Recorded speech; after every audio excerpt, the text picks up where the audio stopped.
come here to chew bubblegum and kick ass. And I'm all out of bubblegum. Pain heals. Chicks dig scars. Glory lasts forever. At no point in your rambling, incoherent response were you even close to anything that could be considered a rational thought.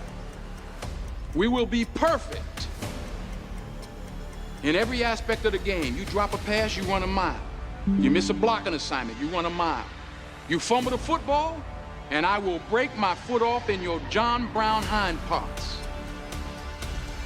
Everyone in this room is now dumber for having listened to it. Screw them. This is your time. Now go out there and take it. It's 106 miles to Chicago. We got a full tank of gas, half a pack of cigarettes. It's dark, and we're wearing sunglasses. Hit it.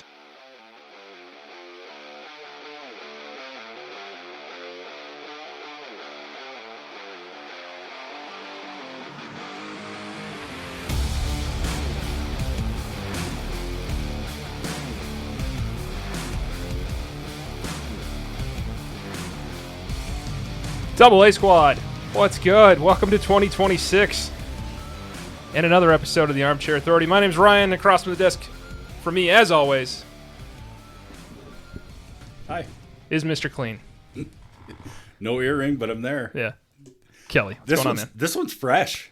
This one's fresh. I made it a point, and I didn't even tell you about it, but I made it a point for the listeners.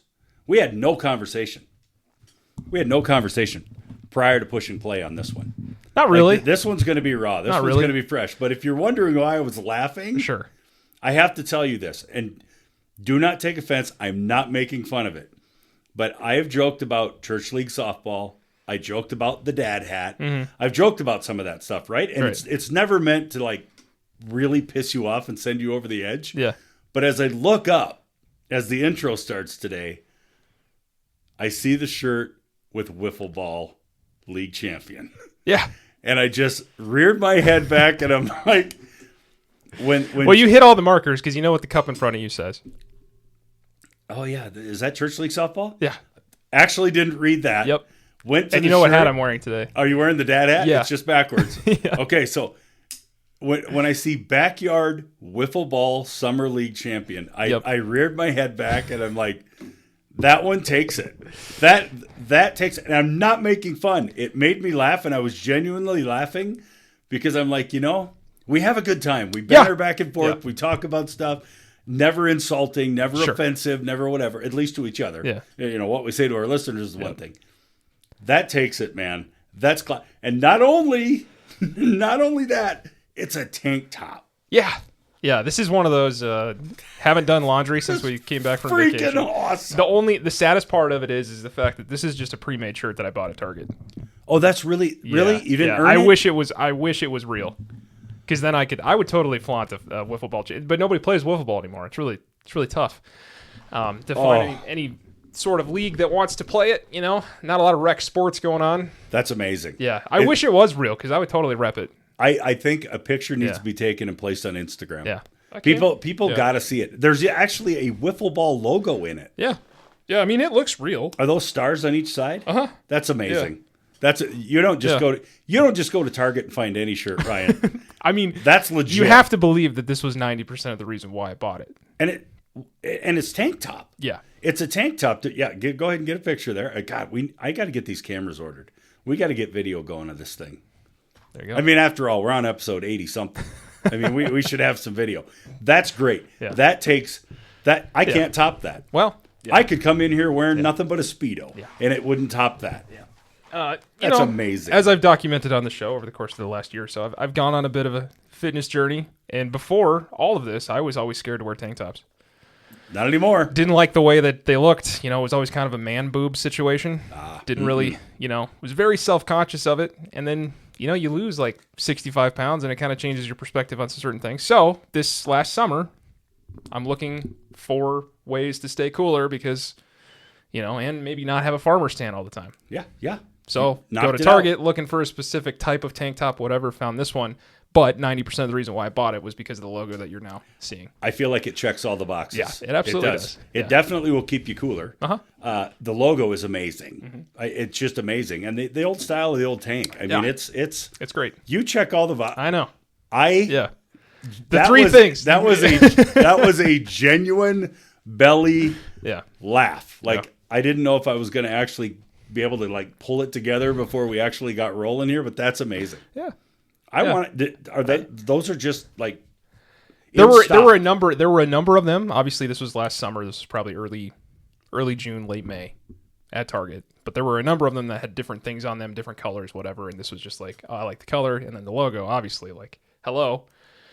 Play baseball, I play softball. Wiffle ball is just another thing that I enjoyed. I mean, it's one of the main reasons why my brother and I continued to play baseball is because that's all we did in the backyard. I mean, we played wiffle ball all the time. Banana bat, that little tiny cylinder. Yes. That's the only reason I feel like I am decent at hitting a baseball or a softball is because of the hours that we spent hitting a little white ball with the diameter of a banana bat is what, like 4 inches? It's not maybe big. 3 inches? Yeah, no, it's a lightsaber. Yeah. So Can I? Yeah. This is fun. Yeah. I am a wiffle ball champion. Are you really? I'm a legitimate. Well, they used to have a rec league that my dad played in here in Rapid for many, many years that was inside. And it would happen throughout the winter time, and they would just play in a gym, and that's what they did. And it just eventually just dissolved like most everything does because we're just becoming more and more antisocial. Mine wasn't rec league. Mine wasn't summer league. Ours was actually, while I was in college, the football team put it together in college, and we actually walked out and we threw stakes in the ground, hung a snow fence. Yeah. I mean, we had the little rubber bases and whatever it was. People can laugh, and they're like, oh, you're just a bunch of football players. Oh, no. Yeah. It became something enormous. Some of these guys lived at what we called the farmhouse, right? Doesn't take long to figure out where it was located and blah, blah, blah. It was a farmhouse, and it was a farm property. And these guys lived in the farmhouse, and they had this giant yard. And we're like, you know what? We need to have a wiffle ball tournament. Some of the guys were like, I don't even know what a wiffle ball is. And it's like, okay, you're city boys. You don't know what a wiffle ball is. So we're going to have a wiffle ball tournament. So we drew a bunch of names and set up teams. So I worked at Schwann's, the ice cream plant, during college. We had Schwann's guys there. We had football players there. We had baseball players from the university. We had wrestlers. It turned out to be a huge freaking deal. Where when we drew up the brackets, like for the official inaugural tournament that we had, it was like 4 poster boards full of brackets of double elimination, and it was on. And we're at the farmhouse. Oh, I'm telling you what, and the rules and all that stuff, we went over all that stuff.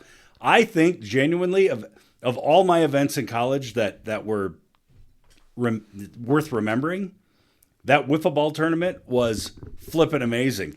And there were even rules where if you used a lightsaber, there were certain rules related to that. And if you brought out the big bazooka, right, the big old 18-inch barreled thing, there were rules on, like there were home run fences and there were multiple home run fences. So if you were swinging the lightsaber, this fence was your home run fence. If you're swinging the bazooka bat, it was this. There were things pertaining to, can you whip it at somebody? Like if they use the bazooka ball or the bazooka bat, can you whip the ball to get them out versus having to touch the base, whatever. There were rules assigned to it. Yeah. It was a huge, I'm not going to go on and on, but it was a huge freaking deal. It was a ton of freaking fun.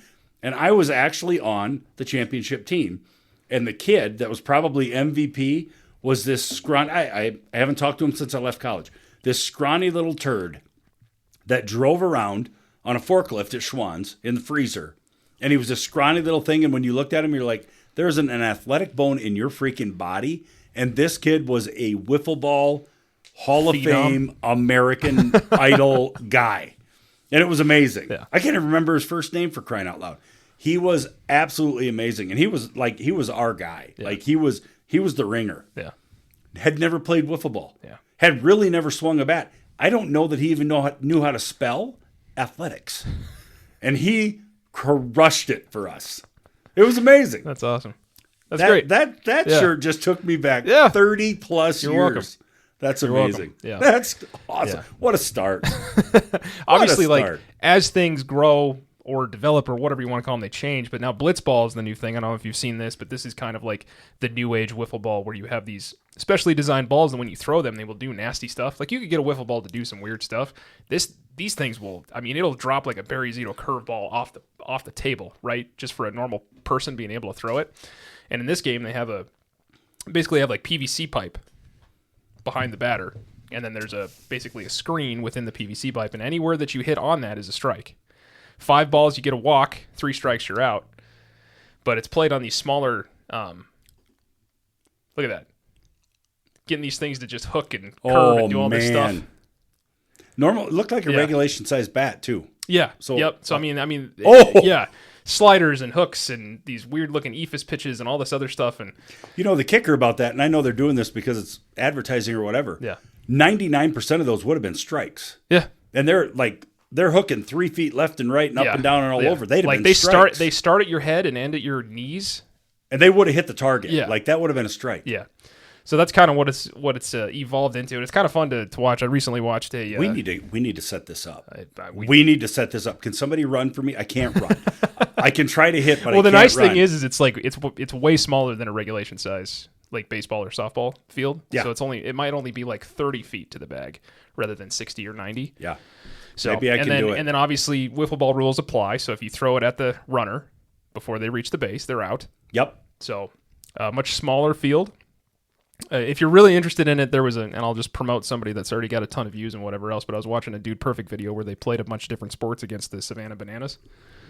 And they ended, the last sport that they played was blitzball against the Savannah Bananas. And that looks fun. It was incredibly entertaining. So I highly recommend going watching that because those guys are entertaining as it is anyway. But watching them play the Savannah Bananas in blitzball, where you got guys that actually play baseball for a living making this ball do crazy things, and it's pretty cool. That looks fun. Yeah. The other thing, like all these obscure sports that I don't see anybody play anymore, I played a ton of ultimate frisbee back in the day. Super fun. It's like it would be the wiffle ball version of football, right? I don't know if you ever played it, but ton of fun. Basically, you throw the frisbee. If you catch it, you have to stop running. You stay there, and then you basically advance it by continuing to pass your players until you get in the end zone. Man, we played that for hours and hours and hours when I was in high school and early college. See, I was kind of a loser. Yeah. And if I threw a frisbee, it was only myself. So I ended up having to chase it all the time. Yeah. So I really kind of put it down until I got a border collie. Yeah. Well, then she'd do the work for me. And then we had a lot of fun Yeah. teaching a border collie to chase a frisbee. But I could never throw the damn thing. I got pretty good at tossing a frisbee, and nothing more satisfying than, like hitting a sidearm frisbee for a touchdown or some long bomb type of thing, and it was just too fun. I wish there were more people playing it, but I don't know. Maybe I'm just not in that circle anymore. Well, you're getting older. You got kids now, so I mean, I could still get out and play some Ultimate though. It's time for some blitzball. It'd be pretty fun. Time for an Armchair Authority inaugural blitzball tournament. Wow. Oh. Can we raise money that way? We could raise money. Would people want to raise money for a podcast nobody cares about? To go out and play blitzball? Just to go out and hang out? Absolutely. Yeah. I could probably find some sponsorships. And we should do it in February when it's cold as hell. There you go. So or that one random February day where it's like 60. Yeah, it could be that. Yeah. Could be that. Yeah, I think Armchair Authority, Blitzball Challenge. Everyone would be like, who is this? Who are these guys? Yeah. So what? You're going to know. Yeah. We'd have, would we? The problem is like, I think it would be fun if we like did the play-by-play, but I would want to play. Maybe because I can't run. So, and I mean, running would obviously be well over 50% of said activity. Yeah. Maybe I could do the play-by-play. Rotating booth of color commentary while you did the play-by-play? Maybe. Yeah. I could be the DJ. There you go. Right? I could be the DJ. Yeah. I could do the play-by-play, little color, little... There's something for everyone here. We should think about it. Man. Go ahead. Say it's a dumb idea. It's not you, but anybody. You've had worse ideas. I'm just thinking of all of the work entailed and how much, You know how many people I could round up.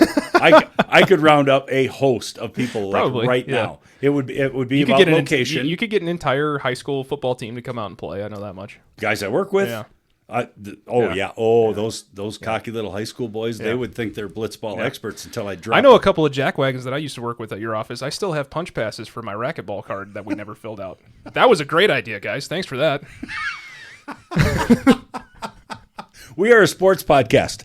Yeah, so we have been talking about this sports? pertains. It pertains. Yeah. Holy smokes. How was your break? See what happens? Yeah. One damn tank top. And we've just gone off for X number of minutes on this is how we roll. Yeah. This is what happens when we're fresh. This is what happens. How was my break? What break? Well, you had a break from the podcast. Plus, there was. I didn't like that. No? I didn't like that. I didn't mind it. It wasn't terrible. It was just kind of like everybody's busy. There's things going on. Not that we're at the level of other content creators, and I would use that word very, very loosely. But pretty much everybody that I watch or pay attention to, whether it's podcasts or YouTube, they all take a 1 to 2 week break during this time period anyway. Just because people are doing so much. They're hanging out with families. There's just a lot more going on. Plus, I thought it was a good idea because by the time we got back to today, now we can talk about what happened in the college football playoff. Yeah. Yeah. If we had done one last week, we wouldn't have been able to really talk about much. Oh, we're going to come up with something. Kind of. But secondly, I haven't been the most consistent guy there for a period of time, and all of a sudden we started to get a little consistency rolling. Yeah. And then you introduced the break. But last look at week. you. Right back to it. It's Here like I you am. didn't even miss a beat. Here I am. Yeah. And I've got. You are 1 for 1 in 2026. I've got some things, and there's some things I want to bounce off you that just resonate wrong with me. Okay. But I just in regards to what? In regards to not so much NIL, but transfer portal right. and coaching carousel. Okay. Well, I've got some segments that we can go over today. Let me start with this. Again, let me start with this. Drivers piss me off more often than not. Yeah, you've made that abundantly clear on the show. And as I'm coming over here today, so much so that you've called them double burger fisting eating fatties in their Nissan Sentras. This isn't even Major Margaret and her handful of whatever in her Sentra. Yeah. On my way over here today, there is a semi truck and trailer, and we're talking the truck, full size, trailer, easily the full size 20-footer, 20 plus, whatever. On the side of the door, giant magnet that says student driver.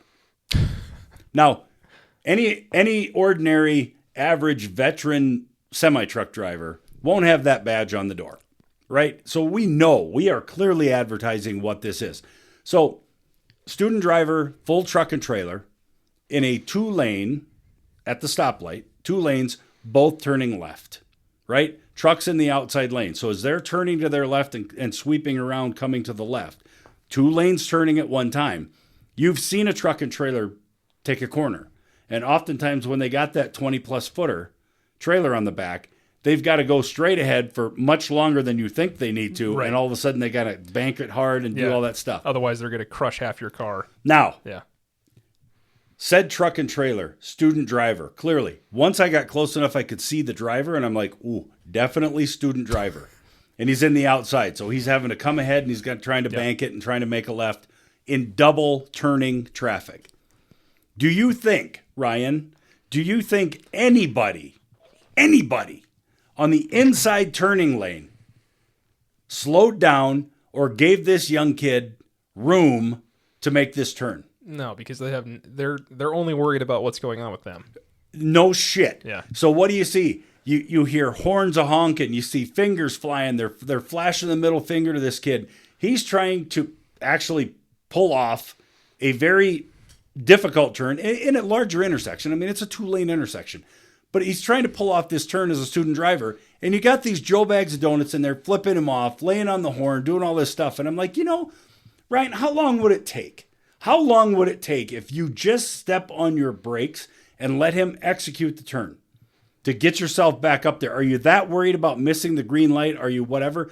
You're willing to take the risk of shooting right along upside him and maybe taking a trailer over the back end of your car or something like that. Or you're in that big of a freaking hurry that you got to rush your way through and then flip him off and hit the horn and doing all that. And then here's what takes the cake. It's not a younger population of people that are driving these cars on the inside of this truck. It is an older population who should damn well know better. I understand they may be not hard of hearing. Well, they might be hard of hearing. I understand that their eyesight might be challenged a little bit based on their age. So that reveals how old these people are.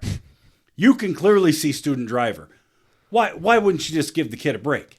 Why do you got to do that? Why do people? This makes me lose hope in humanity, man. It doesn't. It just irritates me because I'm the guy sitting there who backs up 6 feet as he's trying to bank to the left to give him more room. Yeah. And ultimately what I'm doing is I'm giving more room to the inside lane that can't just wait for a student driver to execute a turn.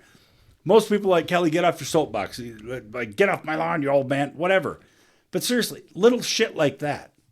Like, let the kid execute the turn. Step on your brakes. Don't even start forward. Just be a better person. Be better. Care more, Ryan. Stranger things ended. However you want to view that, for sure. Are you talking the show? Yeah. Oh, yeah. Supposedly, there's a big rumor out there right now that the finale wasn't actually the finale from last week with New Year's, and now maybe there's a secret episode dropping tomorrow. I didn't watch it. Yeah, probably not going to happen. I didn't watch it. Stranger Things is done, but not only that, but we had a bunch of teams, both college football and NFL, have their seasons get ended over the course of the last week. Unless you're the Chiefs, it was done 3 weeks ago. It's true. Maybe 4, maybe 5. Yeah. But yes, I'm on board. Yeah.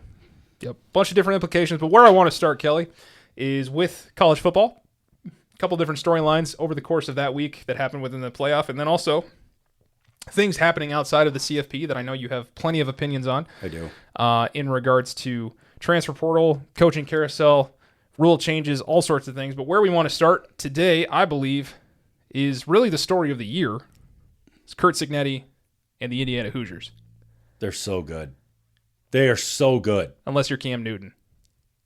Then you don't think they're anything. Cam's credibility has consistently gone out the window year after year after year since he left the league. It doesn't matter to me. I don't read his stuff. Horrible take by him. I don't understand what he's talking It's about. a terrible take, and I can't look at his outfits, and he's just a jackwagon. Got big hats, whatever. though. Got big hats. So, after decades of being a basketball school, the Indiana is the number one team in the country. But not only that, they come into the Rose Bowl. They're going to play Alabama. Most of the people that I watched were taking Alabama for whatever reason. It was one of those things where I was starting to think, has there been a fog or a wool that's been pulled over our eyes when it comes to Alabama? Because when we think of Alabama, and especially some of these like sports heads, are we still viewing them in the lens of 5 years ago? Yes. Because that's what it felt like when they were doing their analysis for this game, where they're like, blah, blah, blah. They'd say all this other stuff, and then that's why I'm taking Alabama. And Never count them out when it comes to playoff time. That is the ongoing thing. Yeah. I think it's done. I think Indiana actually answered that question. Sure. But that was the thing with Alabama. Never count them out. If you let them into these playoffs, watch, because they're going to work their way right through these playoffs. They're still thinking Saban. They're still thinking Football Factory. They're still thinking Alabama what it once was. Yeah. I think even Nick Saban got caught up in it too, because he picked Alabama, the things he was saying about them and what they were going to do and how they're, the pedigree or whatever. And I think you just kind of lose sight. Like, this is a different coach, different group of kids. Like, Alabama hasn't been that way in almost 4 or 5 years now. All this other stuff that comes along with it. And I thought it was incredibly disrespectful to Indiana. Also, I guess the other side of it is you have decades and decades and decades and decades of evidence against Indiana saying that they're not even supposed to be here. Yep. But they proved a lot of people wrong. I mean, they win 38-3. They held Alabama to 3 scoreless quarters, and now they get to go on to play Oregon, which I think is going to be an incredibly fun game. Amazing game. In the Peach Bowl on Friday, which Indiana won earlier this year, 30-20, back in October. So any thoughts that you can take away from Indiana? I mean, they continue to kind of dominate. They were the only team over the course of the last 4 years that had a bye week that won their game after the bye week. They're just and good. Did it in impressive fashion. They didn't look like they had any rust whatsoever. No, they're just good. They're well prepared, and I think it speaks volumes to Cignetti and how the team prepares. I think it's how he approaches the game and how he approaches his team, and they're just very well prepared. And the same can be said for Lanning in Oregon, which I'm not jumping ahead, but the same can be said there, because they came into a game that obviously should have been more competitive than it was, and not even close. Yeah. Right? But Indiana's just the real deal. And you can pick them apart. And I'm walking back the whole Ohio State thing because of their game and how they played and how they didn't look, and didn't anticipate that. But Indiana's legit. Like, there is not a chink in the armor on that team. Yeah. There is not. They've got a Heisman-winning quarterback who lived up to every bit of the Heisman winner status. They're just good. Yeah. They've got athletes all over the field. For them, they can thank the transfer portal for that, because they dove into the portal and grabbed like 15 to 18 guys, whatever, a year ago. Yeah. And Cignetti said he had his theory about how he's going to utilize the portal and then go back away from the portal a little bit and develop some guys. But he's doing everything the right way, and it's huge dividends for them. They're just good. Yeah. Find a weakness. Have somebody who's smarter than me find a weakness in what Indiana's putting on the field. Well, they play hard, man. Like, they even brought it up in the broadcast where they're talking about their 2 running backs that they run like they have something to prove every single time. Yeah. And I think this whole team plays like that. I think they're led by an incredibly smart and just determined head coach. But I think having Fernando Mendoza at the helm of that at quarterback, who seems very level-headed, who seems very genuine, who seems like somebody that, man, he's a goober. But like I would go play with him any day.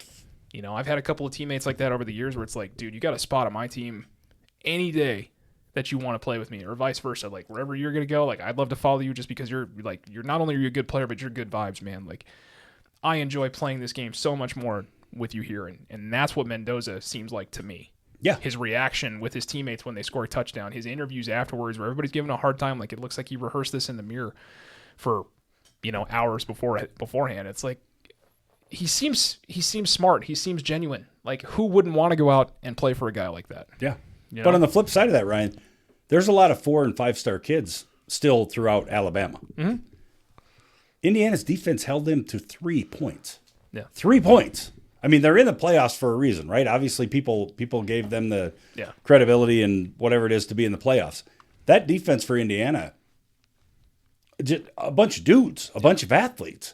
You still held a really good Alabama team to 3 points. So Mendoza does what he does on his side. Defense is like, all right. All right, you're giving us the ball back, and we got good stuff here. Here we go. Yeah. I didn't anticipate that. I don't want to put my tinfoil hat on or say that this is the case in any way, but like you look at the 4 remaining teams that are left in the CFP, and it all seems like they're teams that kind of have something left to prove, something that they need to win in order to kind of to get over that into that next echelon of whatever. And the teams that lost, where you've got Georgia, Alabama, Ohio State, and Texas Tech is whatever.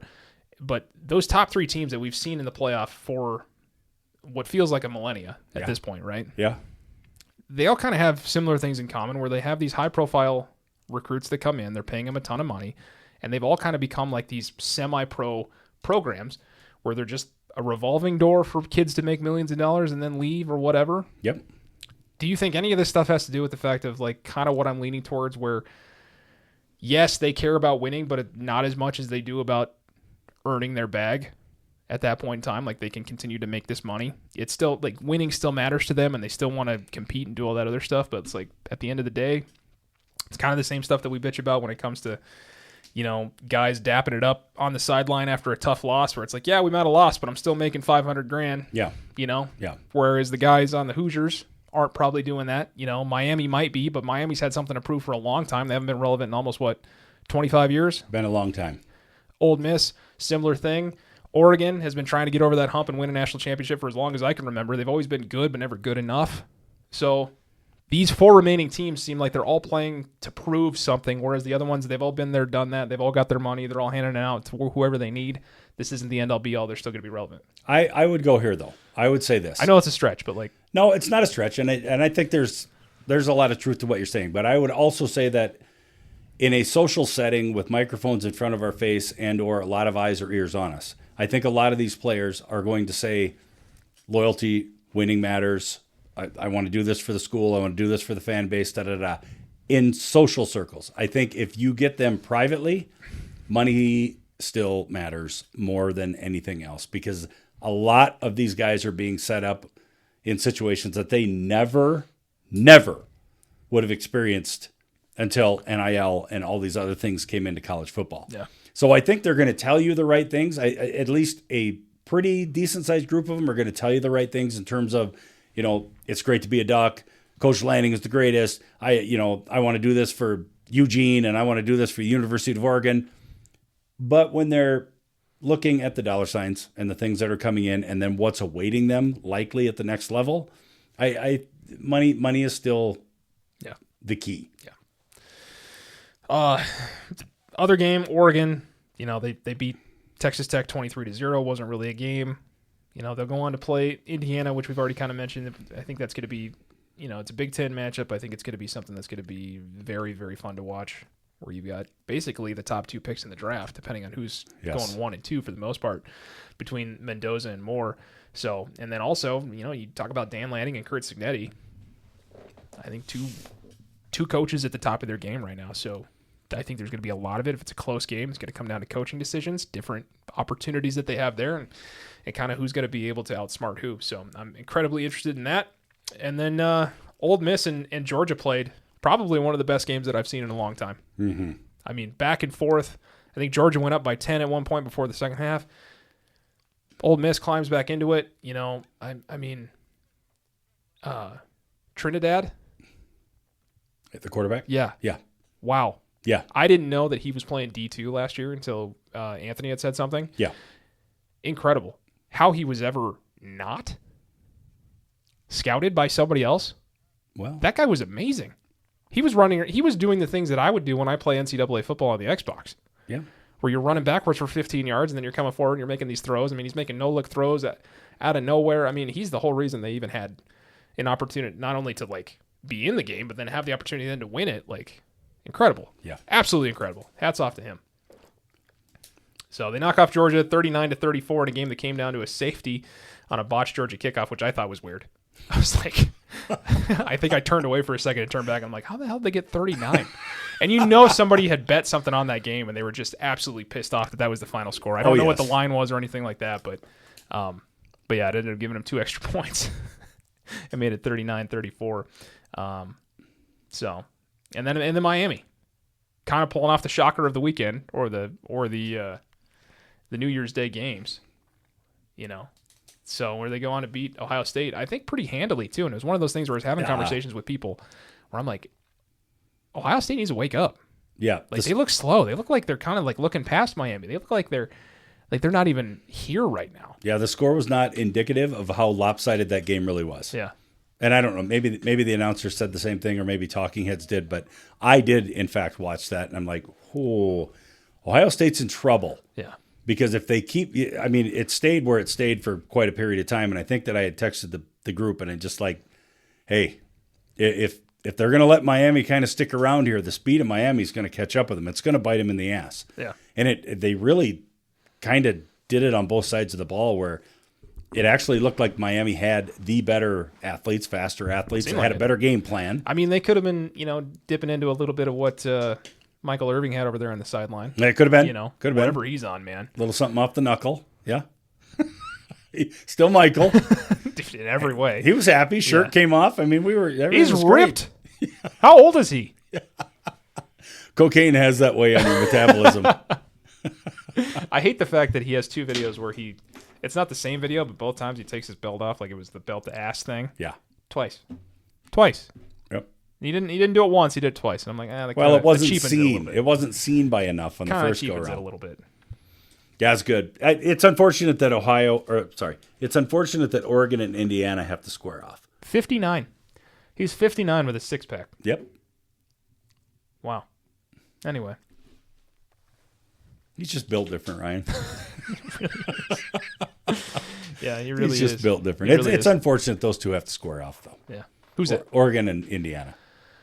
Yeah, it is, but it also kind of sets us up for potentially what would be my favorite thing, where we might get Ole Miss, Indiana, and then I don't have to lose at all. I don't really care who wins that game. I just can sit and watch it. That was kind of my hope from the beginning. I love Fernando Mendoza and what they're doing over there, and then I also just kind of I want Ole Miss to just keep winning, just to kind of shove it up Lane Kiffin's ass at this point. Yeah, they've done a good job of that already. Yeah, not to mention the fact that Ole Miss is probably potentially going to lose more coaching staff this week before this game because of dumbass NCAA rules and transferring them over to LSU and all this other stuff that's going on. So, whatever else. But I'm just hoping they can kind of overcome it and continue to build towards something. And I think they have a very favorable, nothing against Miami, but I think if Ole Miss was honest about who they would want to see at this point on their side of the bracket, I think Miami is the one that they would have wished for. So. Yeah. I'm a Big Ten guy, though. Yeah. You know this. Oh, yeah. Wouldn't it just be fitting that the championship game comes down to 2 Big Ten opponents? That would be fitting. It would be fitting. Wouldn't it be amazing? Yeah. Wouldn't it just be I think it's setting up to have even more of a thing where you're like, just have two conferences, have the Big Ten, have the SEC, and then you do it like the pros do it, and it's just the AFC versus the NFC. Well, yeah, it's in the script. It's written up the way it's written up. What do you do?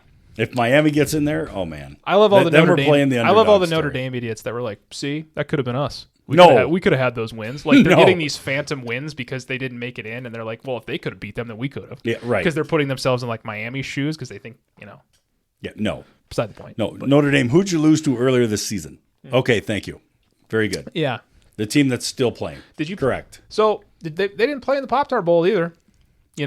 I had my qualms about that. They won that. They won that either way, though. Oh yeah, that's right. I forgot about that. They won that. Yeah, no, they didn't.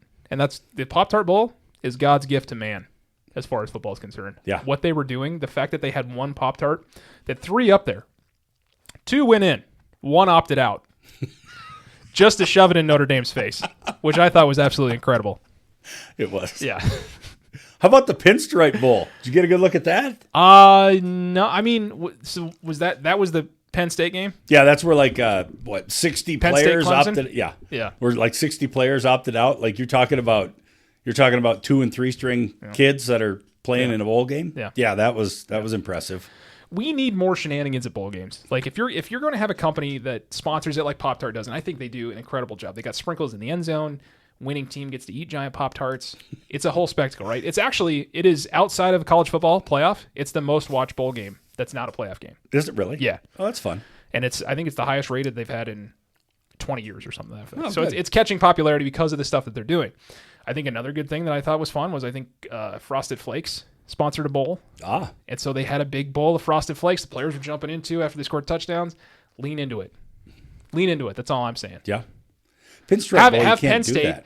have Penn State play in a Trojan condom bowl, and instead of running out of a tunnel, they all just run into a condom in their whites, which I think would be absolutely hilarious. Well, there's just, that. Just absolutely just play into it, right? The visual really makes that the best. It does. Yeah. And only adults will get that, so that's good. But anyway, play into it. Just a little bit more. I'm with you. Yeah. Cheez-It Bowl. Make it entertaining. That's a fun one. Yeah. Yeah. That actually did turn out to be a pretty entertaining game. That was between Texas and Michigan. Yes. Didn't mean anything, but I was having a good time watching it. And they were playing like 2 teams that wanted to win, and that all their players were in there for the most part. I mean, Arch Manning was out there balling, doing his thing, and so I mean, whatever. Look good. Yeah. So. Yep. Matchups as it pertains to this week, January 8th, which is a Thursday. We get Miami Ole Miss Fiesta Bowl in Arizona. Miami favored by 3.5. Is that what it says? That's what that says. Is that correct? I don't know. So 3.5 point favorites over Ole Miss in that one. And then Oregon plays Indiana on Friday, January 9th in the Peach Bowl in Georgia. Both of those are on ESPN. Indiana favored by 4 points in that game. So this is the first time in the playoff era that the Final Four features 0 teams from either Alabama, 0 teams from the state of Georgia, and 0 teams from the state of Ohio. So that's fun. And I'm here for it. Absolutely. We get to spice things up in college football, but we also, Kelly, get to spice things up in the NFL. But before we get to that, there's something that I really want to talk about, and something that I think is incredibly entertaining to some and heartbreaking to others. Okay. I'm going to take a drink while you're going here. Yeah. Here I am.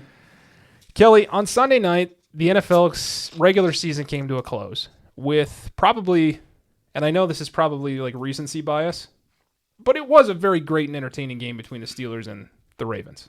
It gave us everything that we needed it to be. It gave us drama. It was a winner-take-all type of thing. If you win, you win the North, you go into the playoffs. If you lose, you go home, you get nothing. Right?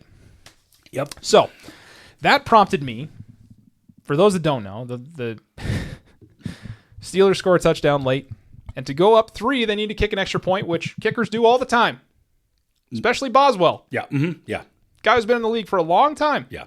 You kick a field goal, you up by 3, right? So the worst thing that could happen is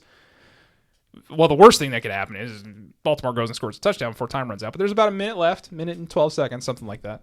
For those that didn't watch the game, Sam, probably talking to you because you're just somebody that just apparently doesn't watch their favorite team anymore because of a certain player that's gotten you to this point. But that's beside the point. Did she even respond? No, she didn't. That's lame. Super rude, by the way. Whatever. Yeah. That was me. Wow. Yeah. I got that positioned poorly. Anyway, so Steelers score a late touchdown. Boswell goes out for the extra point, shanks it, misses it completely. Man. Unbelievable. And it was, again, one of those things like I was talking about in the Ole Miss game where I'm like, all right, cool. This game's over. Turn around. Or not over, but I'm like, it's an extra point. I don't need to watch this. So I turned back around. Did he miss the extra point? Yeah. Sure as hell did. So now, Ravens, 3 timeouts, a little bit over a minute to go. Lamar Jackson got to drive him down in the field goal range. Bang, bang, boom. This thing's done. There's no reason why the Ravens shouldn't be able to win this game. So what does Lamar do? He makes a pretty dang good throw on 4th down. Isaiah Likely actually catches the ball this time. Puts them within field goal range. They line up for a 44-yarder, Kelly. This is in the bag, right? Kick 3 points, you win by 1. Feels all done. So bad for that kid. Tyler Loop, rookie kicker, who replaced Justin Tucker. Yes. Justin Tucker, who got into a bunch of off-the-field shenanigans over the course of, whether you believe it or not, ended up losing his job because of it. Tyler Loop's come in and actually done a pretty serviceable job over the course of the year, is now put in a situation where it's like, hey, you bang home this field goal, 44 yards, 74% of the league makes it, and it's all over. You get to go to the playoffs. Yeah. And the Ravens pull off probably one of the better regular season comebacks that we've seen in a long time, considering they were like 1-5 at some point. Right. And they were even in a position to do this. Yeah. Not so fast. But. The kick is up, and it's to the right. Steelers win. To the right? Yeah. Just a little bit. It ends up tailing to the right. Steelers win. An improbable game and something that I was like, there's no way that this can happen. But it can because it's the Ravens. And so this prompted me, Kelly, to look into some of what I feel like maybe weren't real, but I was making up, but actually are real when it comes to the Ravens over the course of the last 10 years. All right? Okay. Some of these weird, improbable things that just happened to the Ravens that maybe haven't happened to other teams. Sometimes you kind of get in your own feels about these different terrible losses that you've had, but I feel like the Ravens are definitely up there, if not number one, with horrible losses, horrible timing, horrible luck when it comes to the end of the games.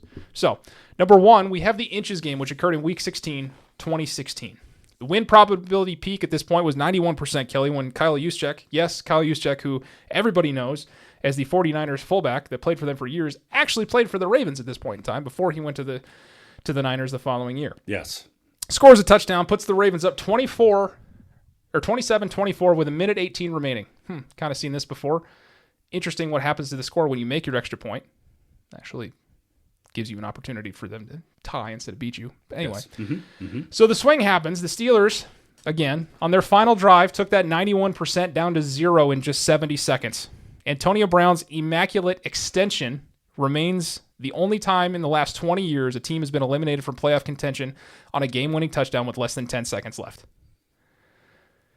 And this was peak Ben at his fattest, right? He's back there, 400 pounds, just rolling around, tosses that ball underneath to Antonio Brown. He makes an incredible effort, puts it over the goal line. They score a touchdown. Steelers win. Ravens lose. Go home. They go home. They're not in the playoffs anymore.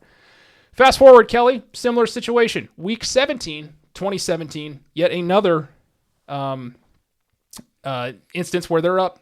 Peak win probability, they're at 97%. They're playing another rival in the Bengals. 4th and 12 from the Baltimore 49-yard line with 53 seconds left. Statistically, an NFL offense converts 4th and 12 or longer only about 11% of the time. To do it for a game-winning touchdown drops that probability to nearly 0. So the silence described by commentators that day was the sound of 97% chance evaporating in 9 seconds. I do believe that was Andy Dalton's pass for a touchdown to, again, kill the Ravens season. Yes. So back-to-back years. Fast forward 2 years. Ravens, coming off of, I believe, a 14-2 start. They're the number 1 overall seed. Killing it, right? Just Lamar's winning MVPs. Hello. This is their year. Can't stop them. 82% win probability. They were favored by 10 points. They go into Tennessee, or Tennessee comes to them, excuse me. I think Derrick Henry, I've got it up here. Let me go find it. I have to get this right because the Derrick Henry thing is yet another case of what the hell just happened. If I can find it here. I should have copied and pasted this one over. This is good content. It's up here somewhere. I like the silence. Yeah, it's great. I like it. It's great.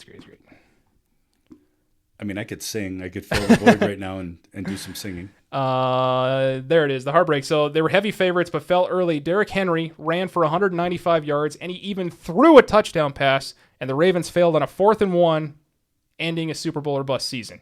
So again, they were 14-2. They were facing kind of an up and coming at that time Titans team that really wasn't doing much. They get blown out. Been there, done that. I mean, Packers at one point, I think were 15-1 going to the playoffs, number 1 overall seed. They ended up getting beat by the Giants in the first round. So that was their 4th and 12. That was the Titans playoff stunner. In 22, win peak probability at 72%. They're playing the Bengals yet again.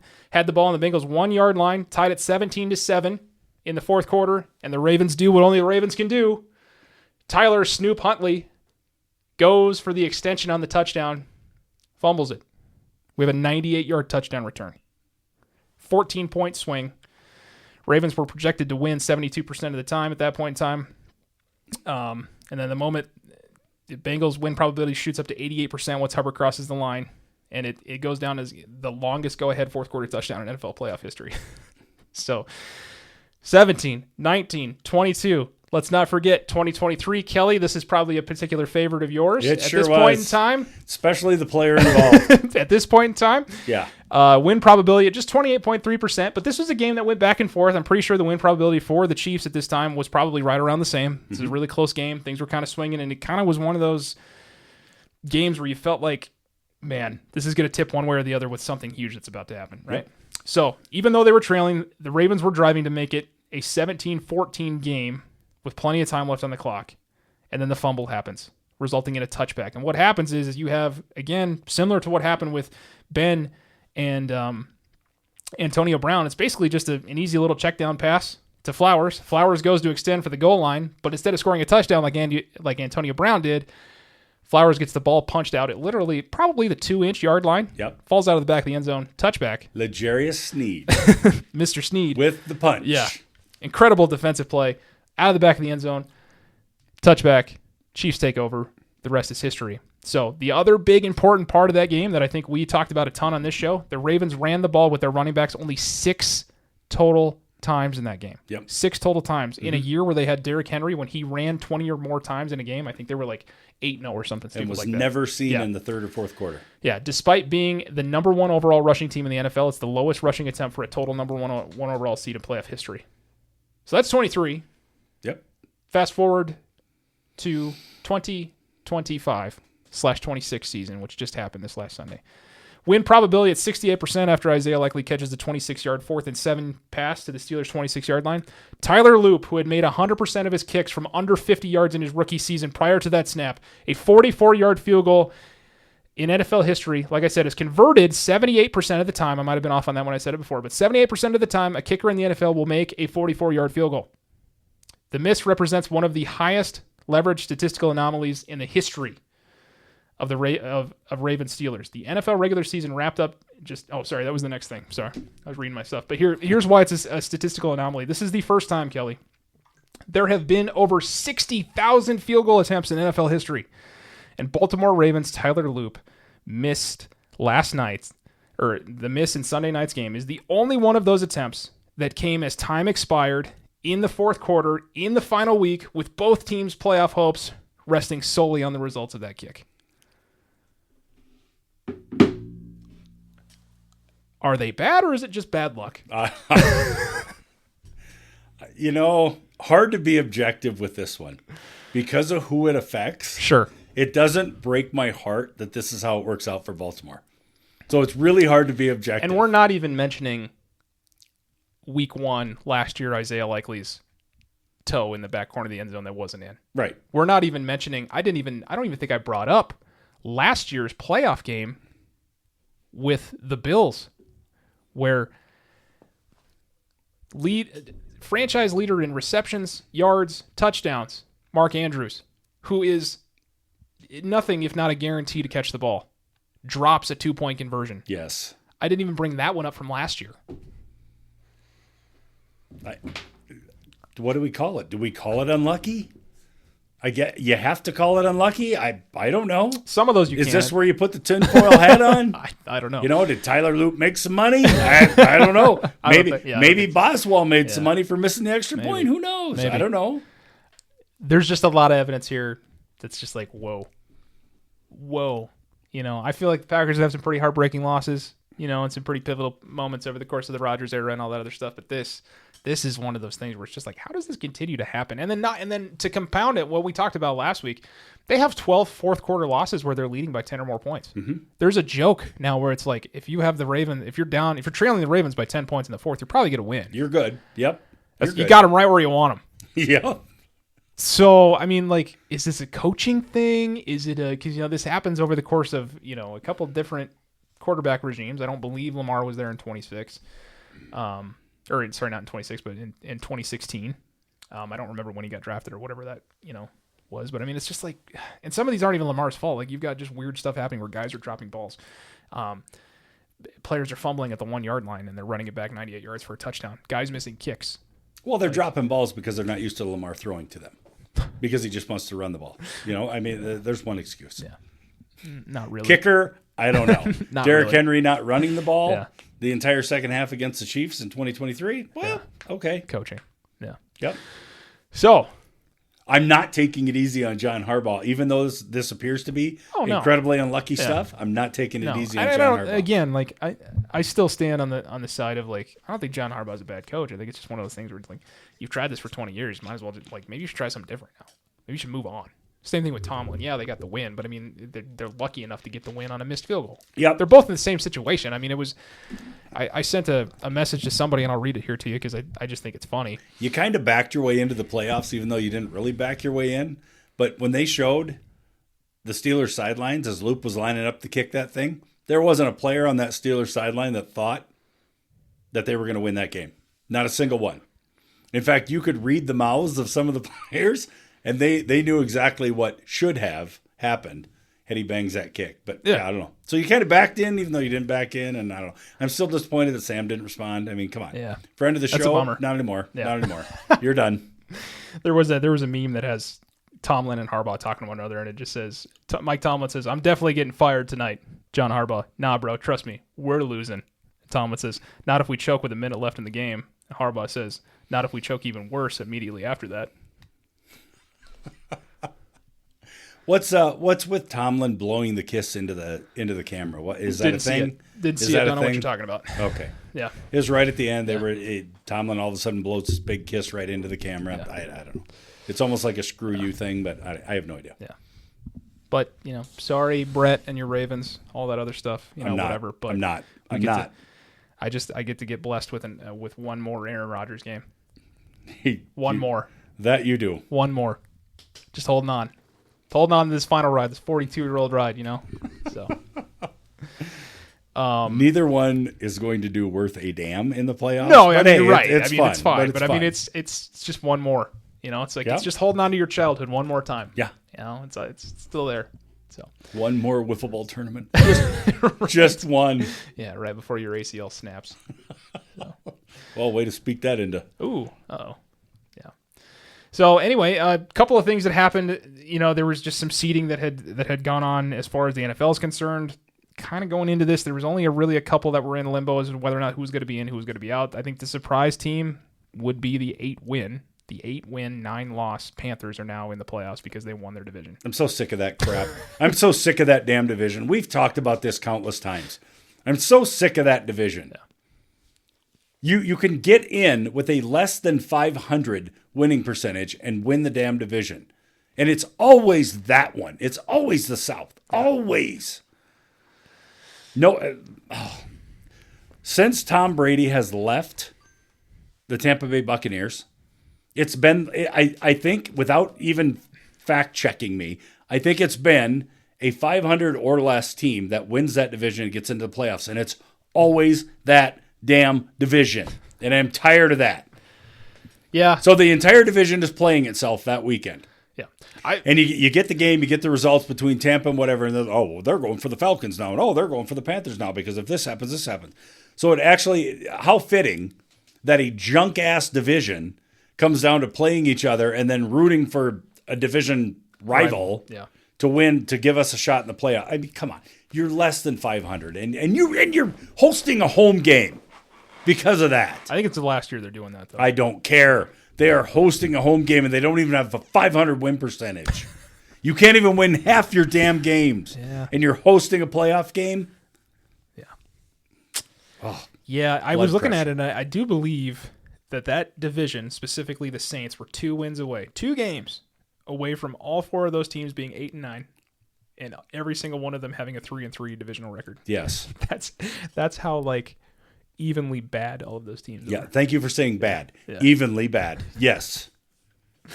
But Carolina's in, man. Yeah. You want to talk about Good for them. 0 to hero?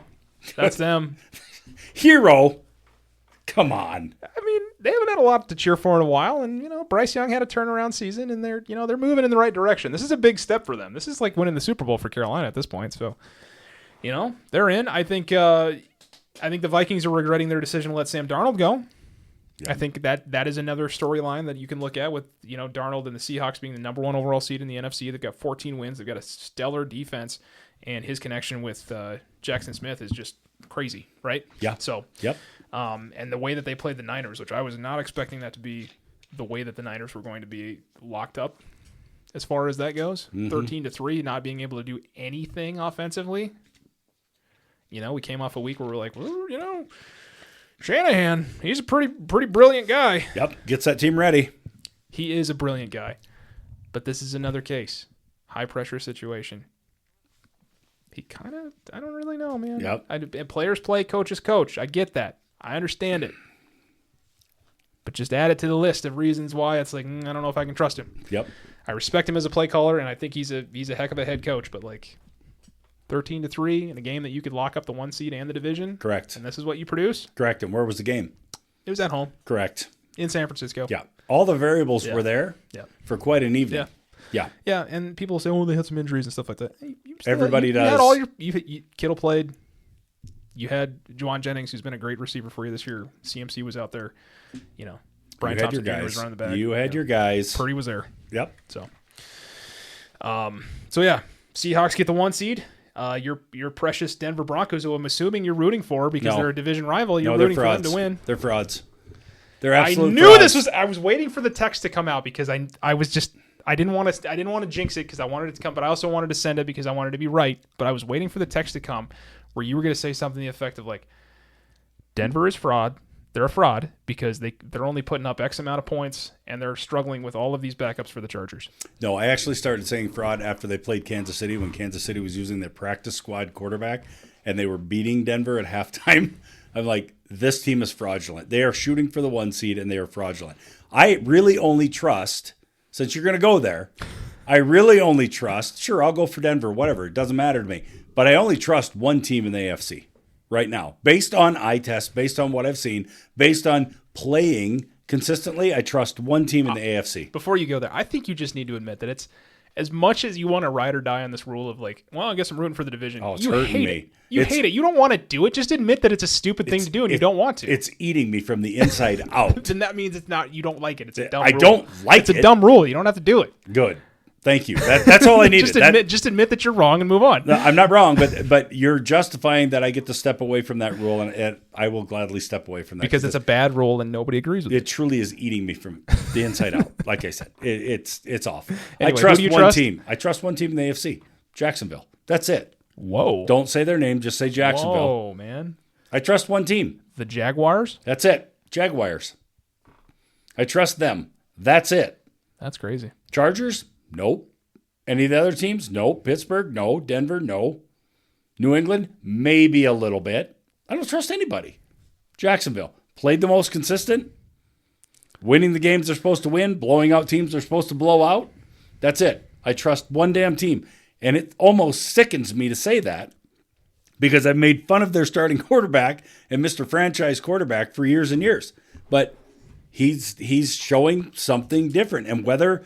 Now, if you ever get to credit a coach for a turnaround of an organization, I think Cohen might be your guy. He's definitely unlocked something in Lawrence where he's just kind of letting him do his thing. Big time. Sure.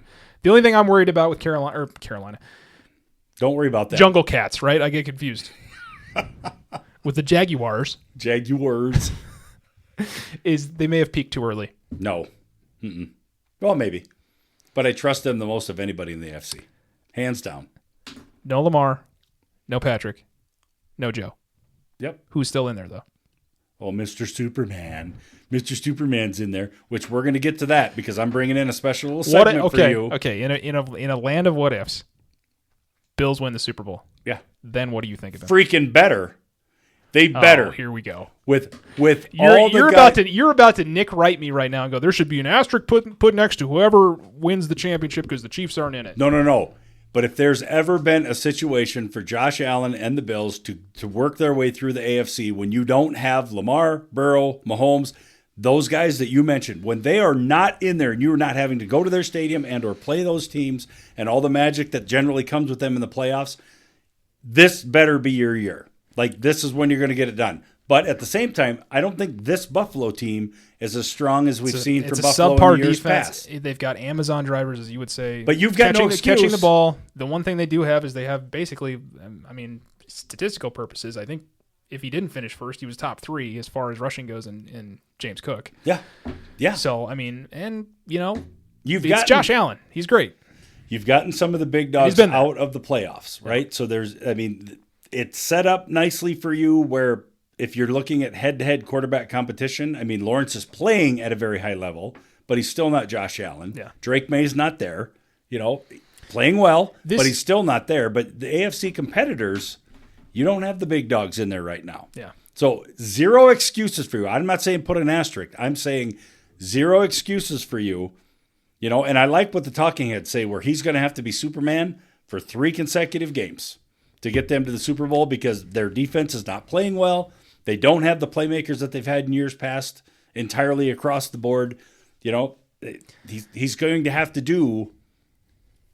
be consistently Superman. Yeah. Every week in, week out. It feels like a situation for the Bills, and I don't want this to happen. I like Josh Allen. I've always said that if the Packers didn't exist, I would probably be a Bills fan. I like their culture. I like the fact they play outside. I love their jerseys, all that stuff, right? It just feels like a situation where it's going to be another one of those cases where we have high-profile quarterback playing at an elite level, but the rest of whatever's going on behind him is going to let him down. Yep.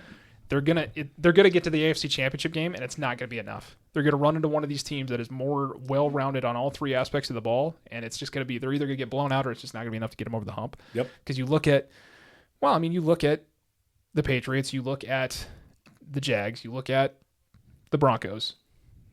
The Jags, high-powered offense, decent defense. The other 2 that I mentioned play more defense than offense for the most part. Oh, see, I think Jacksonville's defense is legit. It could be. Yeah. I think they're good. Yeah.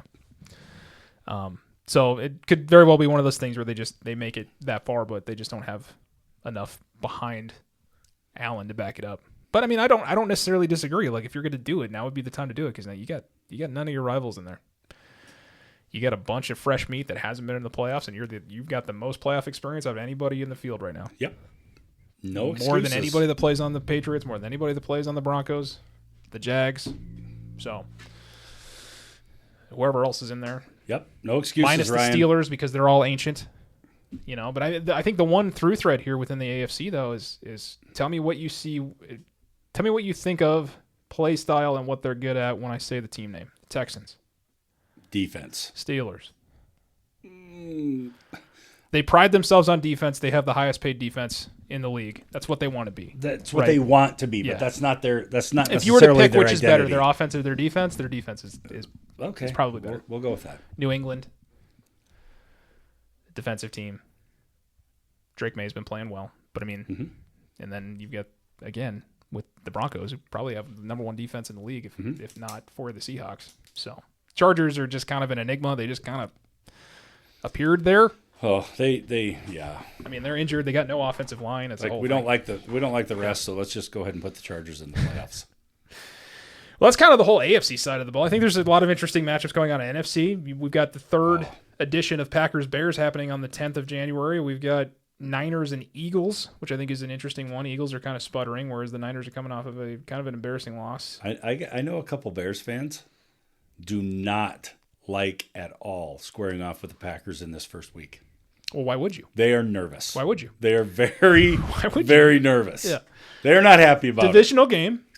So the last 4 games have all been decided between this year and last year have all been decided by either a field goal or a touchdown. Well, you're the number 2 seed for a reason. You had an incredible year. You get to play in Chicago, and they are butt tight nervous about playing the Packers. Because the boogeyman's even coming with down. all the injuries to the Packers, they are still like, that is not who we Boogeyman's want coming to town. square And what up. I would tell, if I was LaFleur, what I would tell my team. And you got what you wanted. We got You got exactly what you wanted in week 1. Yeah. You spoke it into existence.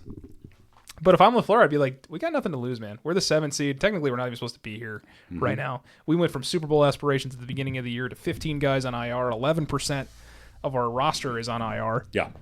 15 of them starters, excuse me. So it's like, we're banged up, right?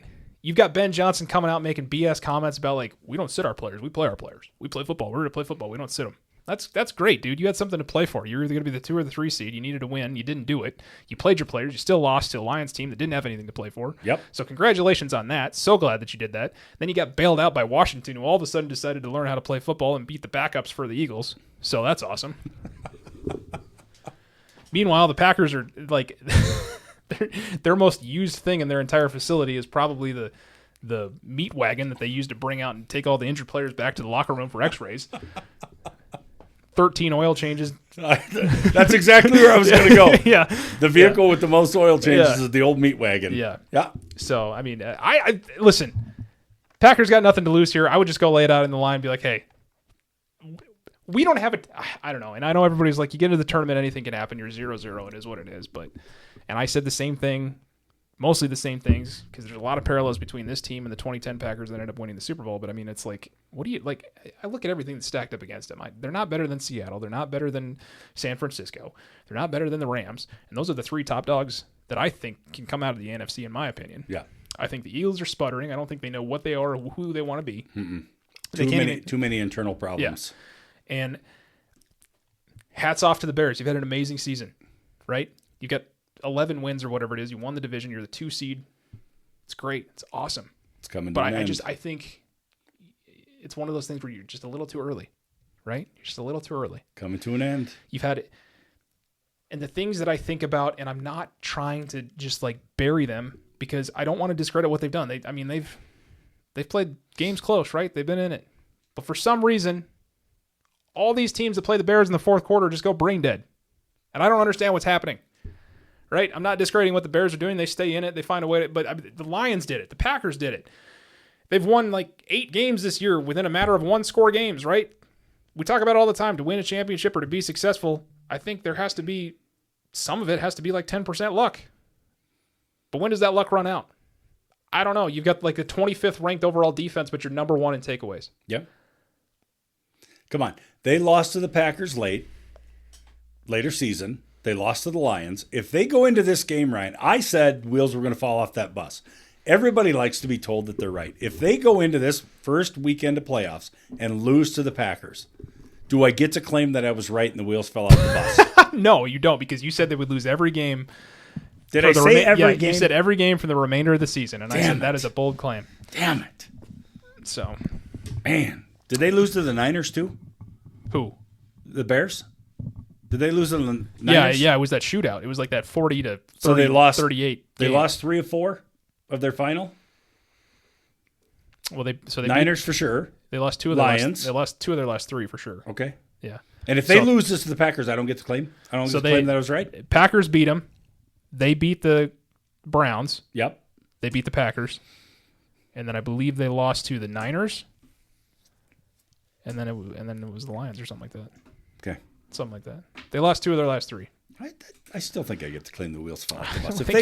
I don't think you do, because all of those games were competitive anyway. They had a chance to beat the Niners at the end. Doesn't matter. If they have a home game, 2 seed, if they lose to the 7 seed in the first round of the damn playoffs, I think I get to claim that the wheels fell off the bus. How many times can the Packers pull off this stupid shit, though? Well, where they back their way into the playoff, they're the 7th seed, they go into Dallas, they go into Chicago, they go into wherever, and they end up winning a improbable playoff game. And then what's your reward? Your reward is you get to go play the 1 seed in Seattle with the number 1 defense. No, the reward is you get a divisional opponent whose coach can't shut his pie hole long enough to get out of his own way, and you send him home early. That's your damn it's fair, reward. but as a Packer fan, it's like I don't care. Like I want to win championships, man. Like I don't want these moral victories. Great, and some part of me does. The spiteful part of me does. The one that sent the text where I was like, I'd love to bounce their ass out of the playoffs just to shut them up. Yeah, and right? you're getting it. Yeah, well, maybe. But okay, you say okay. whatever. I'll insert Bears. How many of these close games where you're coming from behind 10 points down in the fourth quarter, whatever, and you're winning? How many of these? When does that luck run out? Well, that's what I was talking about. When does that stop? That's what I'm talking about. You realize the myriad of things that had to happen. Myriad, whatever. Eat me up on that because I can't pronounce words. I'm sorry. You sit behind the microphone and try it. But I think myriad is right. Myriad. I think there was a myriad of things to happen for the Packers to lose that game against the Bears. I mean, it was literally an act of God for them to not win that game with all the things that happened at the end of it. Yes. How many times do you have to get bailed out over the course of a season with a number of weird bounces, different luck things where, like I said, where teams just go absolutely flipping brain dead and they forget how to play football? Yes. If you watch that Lions-Bears game, the Lions dominated that game for 3 quarters. Bears couldn't do anything. They did. Fourth quarter hit, and then all of a sudden the Bears were competent again, and the Lions are running weird end arounds, and they're trying to throw a pass to Jared Goff on a Philly special. Yeah. Mm-hmm. What are we doing? Not putting the foot firmly on the throat. That's what we're doing. You're getting too cute with it. I understand you got nothing to play for, but like, shit, man. You dominated for 3 quarters. You absolutely dominated for actually 3.5. Yeah. Yeah. No, I'm with you. I still get to claim the wheels fall off the bus. Well, if they lose, they do. Come on. Come on. I think it's an incredible season for them. I'm not trying to take anything away. I think they've definitely overextended where anybody thought they would be at this point in time. And I do think there has been a culture shift. I think they're playing with a lot more confidence. I think Ben Johnson brought that in. I think Caleb Williams, from just his body language standpoint, obviously things change when you win. When you win, your body language and all this other stuff changes a lot.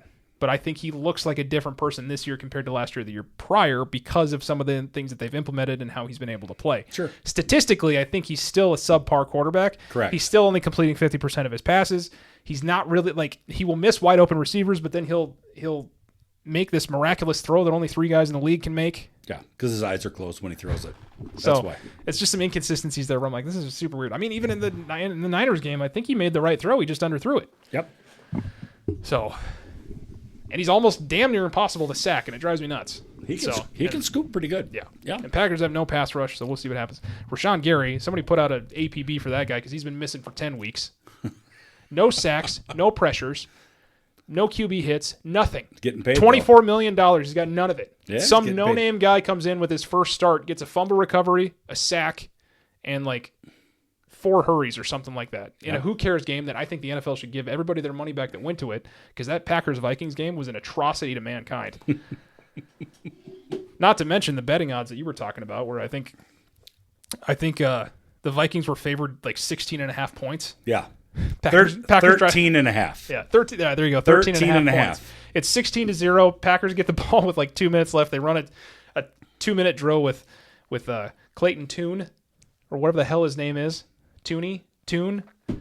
They go all the way down. They call a timeout inside the 10-yard line. Who comes out? Brandon McManus. Nobody shuts us out. Kicks a field goal. 13 points. Yeah. There goes your 13.5. Sorry. And the betting world is completely upside down. They want the NFL to be investigated. They want it's melee, and I love it. Yeah. Love it. Yeah. Don't tell me sports betting isn't driving this car. Don't tell me. Well, so with people making the playoffs, there's also teams that did not make the playoffs, and with that, Kelly, comes Black Monday. Yeah. Mm-hmm. For those that don't know, the NFL's Black Monday is where anybody who's anybody that didn't do their job as a coach gets fired. So Kevin Stefanski from the Browns, bye. Pete Carroll from the Raiders, see ya. Raheem Morris from the Falcons, gone. Jonathan Gannon from the Cardinals, gone. Brian Daboll from the Giants, we already knew, gone. Brian Callahan from the Tennessee Titans, gone. But he was gone back in October. So now we've got a bunch of different people looking to fill those spots. I think there's going to be obviously some retreads that we're seeing. Matt Nagy's name is getting thrown around out there again. Good. Please end up in Tennessee. Please, yeah. Tennessee. Yeah, this says he's already scheduled an interview with Tennessee. That's amazing. Don't let him leave without a job offer.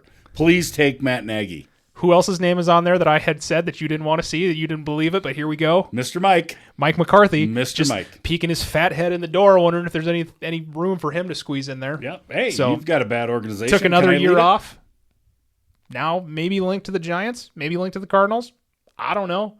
Kevin Stefanski, obviously he's going to find work very quickly. I don't think a lot of what was going on in Cleveland was his fault. I think he's going to be fine. So some other names that maybe aren't currently head coaches or weren't before, maybe are coming back, but you've got Clint Kubiak, Seattle's OC, who's done a great job over there. Falcons, Raiders, Browns. That seems like a Falcons hire to me. I think, OC, that just seems like something they would do. Vance Joseph is getting talked about again just because he's engineered a really good defense with the Broncos. Mm-hmm. Does he really deserve another chance to be a head coach? I don't know. Again, who knows? Jesse Minter with the Chargers. He's their DC. His name's getting thrown around. Also, Joe Brady.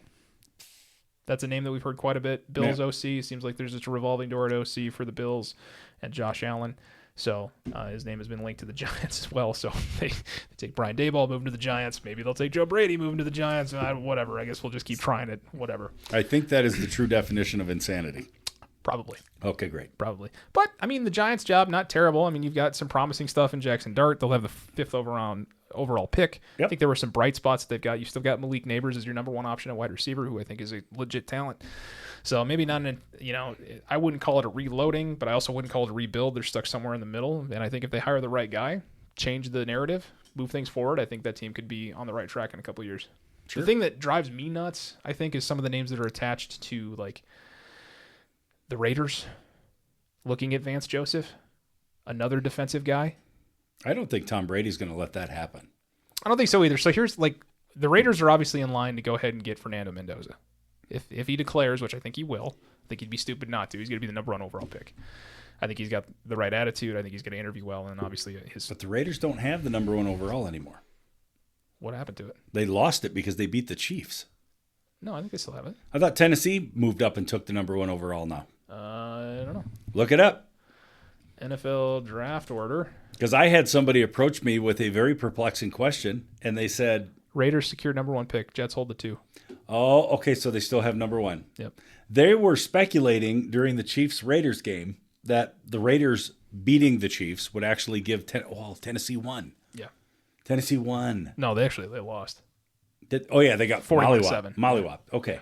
There was speculation that the Raiders would lose that number 1 pick overall. So then I had people approaching me saying, hey, do you think the Chiefs purposely tanked that game so that to still stick it to the Raiders so they couldn't get that number 1 overall? And I'm like, well, that'd be a Chiefs move. Yeah. That'd be what they do. The Raiders at 2-14, Jets at 3-14, Cardinals at 3-14. Got it. Tennessee at 3-14, and then the Giants at 4-13. Okay, I was wrong. Then it's the Browns, the Commanders, the Saints, Chiefs at 6-11. That's weird to see. Haven't seen that in a long time. Isn't that pleasant?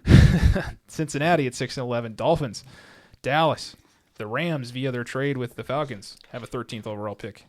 Baltimore, the Buccaneers, then the Jets again, and then you've got the Lions and the Vikings, and then whoever else after that.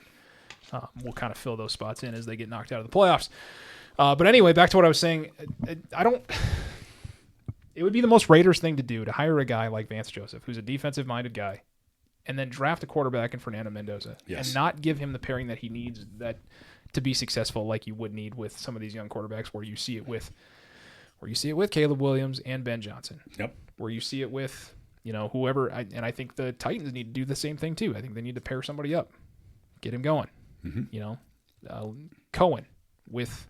I know Lawrence has been around for a while, but clearly he's been missing something. Cohen has unleashed something in Lawrence. Very much. So you kind of need to unlock it a little bit. I think you're right. If Brady's making decisions over there, I don't think they need to go that direction. I think they need to go more offensive head-minded. Because that's the way the league's going. All the rules are getting changed so that there's more to do with the offense. It's, every rule that gets changed, defense is not credited. It's always going to be in favor of the offense. Yep. So kind of see what goes on there. But, anybody out there that you're like, obviously you'd like to see Matt Nagy gone from the Chiefs. Stefanski, number 1 overall candidate for a lot of people in the market. Anybody that I think Clint Kubiak's an interesting one, obviously. His dad, coached for a long time, won a Super Bowl with the Broncos. Could be successful. Again, it just feels like that would be a Falcons hire, right? Just kind of somebody like a Kyle Shanahan type of thing. Yes. Yeah. Yep. Okay. Good analysis there. Thank you. The only other thing that I had was just kind of talking about some transfer portal stuff. I know you still have your what do we call it? Quizard of Oz. Quizard of Oz is still here. So we're at an hour and 34 minutes. Should probably kind of start to look towards the end of the show here, but we're running a little bit long. Did you want to get into transfer portal stuff? Or here's what I want to say, and I just want your analysis on this because I think I obviously am relatively opinionated when it comes to this, but here's the basis of it, okay? Matt Campbell was, you can call it whatever you want. If you talk to Iowa State fans, they're going to tell you that Penn State poached Matt Campbell away. Well, I don't know that was entirely the deal. I mean, if you really wanted to keep your coach, you'd have had more than a $2 million buyout on him, whatever the case is. But Matt Campbell ended up in Penn State. So Iowa State now has Jimmy Rogers, who was once coaching South Dakota State, went to Washington State for a year or two, and now he's over at Iowa State. However, insert transfer portal, right? Because of all these coaching changes amongst all these teams, not just Penn State and Iowa State, but among all this coaching carousel stuff, a bunch of these teams lost out, like on National Signing Day, where they had all of these recruits. Well, because they lost their coach, a bunch of the recruits took off, or these commitments took off, and they went with the coach to wherever they were going. You're seeing it with Virginia Tech and James Franklin being over there versus Penn State versus Iowa State, whatever. So now here's the thing that I just can't get my head wrapped around. Okay. Penn State, now being coached by Matt Campbell, lost a whole bunch of recruits to other schools, some to Virginia Tech with James Franklin, some to other schools, whatever. They lost these commitments from these guys. So they're playing from behind on National Signing Day, signed 2 kids that day, just 2, right? So now in comes portal. Now we got to start making up some ground. We got to get some athletes into the organization here. So Penn State now has signed, I think, 16, if not more, 16 to 18 guys from Iowa State. Okay, so a bunch of these Iowa State kids said, we're going to the transfer portal, and they ended up now with Matt Campbell in Penn State. So it's like a ridiculous number, 16, 18 guys. They took Rocco Beck, they took Brahmer, they took a bunch of these top level guys from Iowa State, and they're playing now for Penn State.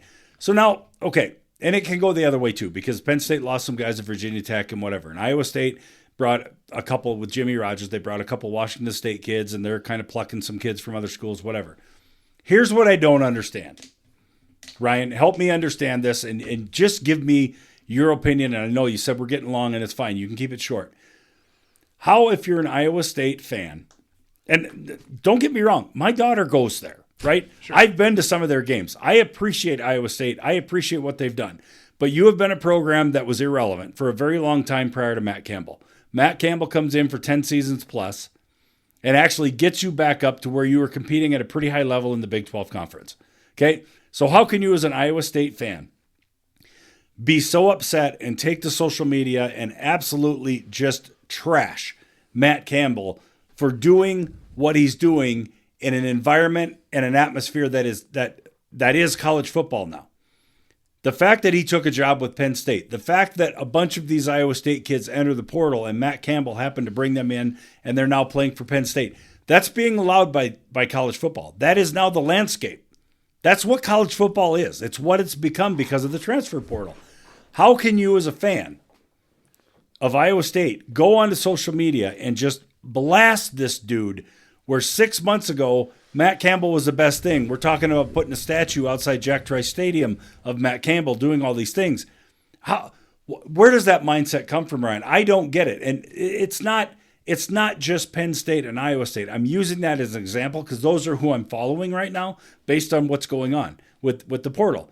How can you do that? How can you do that? Because I'm obviously seeing some things, and it's a different situation with James Franklin being fired from Penn State and then being hired on by Virginia Tech. So it's not as great of a thing that you're seeing. But how does your mind work that allows you to go to these deep, dark places and speak so poorly of people in a landscape that is set up in college football the way that it's set up? He's not doing anything illegal, right? It's set up. The portal is there. I'm entering the transfer portal. Whoop, I'm committed to Penn State now because I want to go with Coach Campbell. How can you go back and just torch somebody so badly for doing exactly what the system is allowing you to do? I don't get it. I don't understand it. He did great things for Iowa State. He brought you to relevant. How many conference championships? Well, he didn't win any conference championships. No, but he started getting you back to bowl games. He started having you winning more games than you're losing. Like, he brought your program back to relevance. How can you turn around and hate the guy? I don't get it. I honestly don't get it. I don't understand why people's mind immediately takes them to we hate the guy. F you, screw you. We hope you lose everything. We hope you like. I don't understand that mindset. And maybe it's an age thing. Maybe it's a generational thing. I don't know. You provide your insight on it because I don't freaking get it. I don't think it's an age thing or a generational thing. I think number one, it's the whole hell hath no fury like a lover scorned, right? Like it's you thought what you had was a great relationship, and then all of a sudden it's like, well, he goes and leaves for somebody that's bigger, better, more attractive type of thing, right? And so now you feel like, all right, guess we weren't good enough. I also think that a lot of fans, myself included, and you and everybody else that roots for a certain, group of teams or a team or whatever, like we're more loyal to the team than the players and coaches are. Yep. It's just a simple matter of the fact. So our heart is poured more into it. So when we see a player, a coach, or whatever feel, what we feel after a loss or whatever, and it's the same thing I described where, nothing pisses me off more than when you lose to a division rival or you lose to somebody in championship game or whatever, and their guys are trading jerseys and they're smiling and they're dapping up and they're telling jokes and they're all laughing or whatever, and I'm sitting at home going, dude, I can't believe we just lost that game. Like, and you don't even care. Like, you're not even showing any sort of emotion towards it whatsoever. Obviously because their perspective is different. It's a job. It's whatever else. Like, they don't view it the same way that we do. Yeah, they still want to win, but at the end of the day, like, it's just a means to an end, right? So I do think there is a level of that where we're fans, and especially people that invest money into Iowa State, for sure, because their money is invested. So not only are they fans, but they're also program supporters and boosters and stuff like that. Sure. Definitely adds more to that. I think that heightens the level of it. But the whole time you were talking, the only thing I could think of was the fact where I was like, you remove names of schools and remove coaches' names and all that other stuff. And it's the same stuff I was doing to Lane Kiffin. He didn't do anything wrong. He didn't break a rule. He was playing within the confines of what is allowed within the NCAA.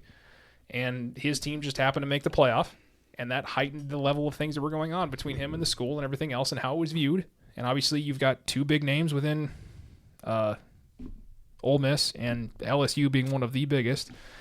But at the end of the day, like, he did what he was allowed to do. Matt Campbell's doing what he's allowed to do. But if you don't like the optics of it, yeah, you're going to speak up and feel bad about it. Is it right? No, probably not.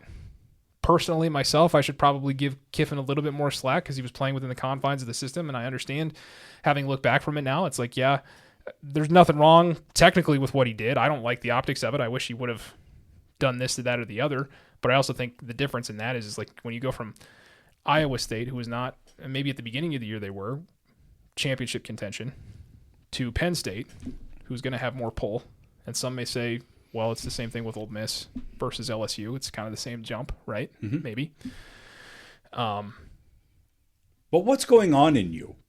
What's going on in you when you feel that it is okay to become a keyboard warrior, get thumbing on your phone or on your laptop or whatever you're doing, and take to social media and just start blasting somebody for making a professional decision and moving? Like, what is going on inside you? I guess that's so unhealthy that you feel that that's okay to go. Not only do you target coaches, you target the players who have entered the portal and done this, and it's like, I think you're looking for an outlet to like release some of this negative energy. And now with everything that we do, whether it's talking into a microphone or typing on a keyboard or whatever, it's just a way for us to be able to release it. And sometimes it gets directed at the wrong thing, and I think that's the problem.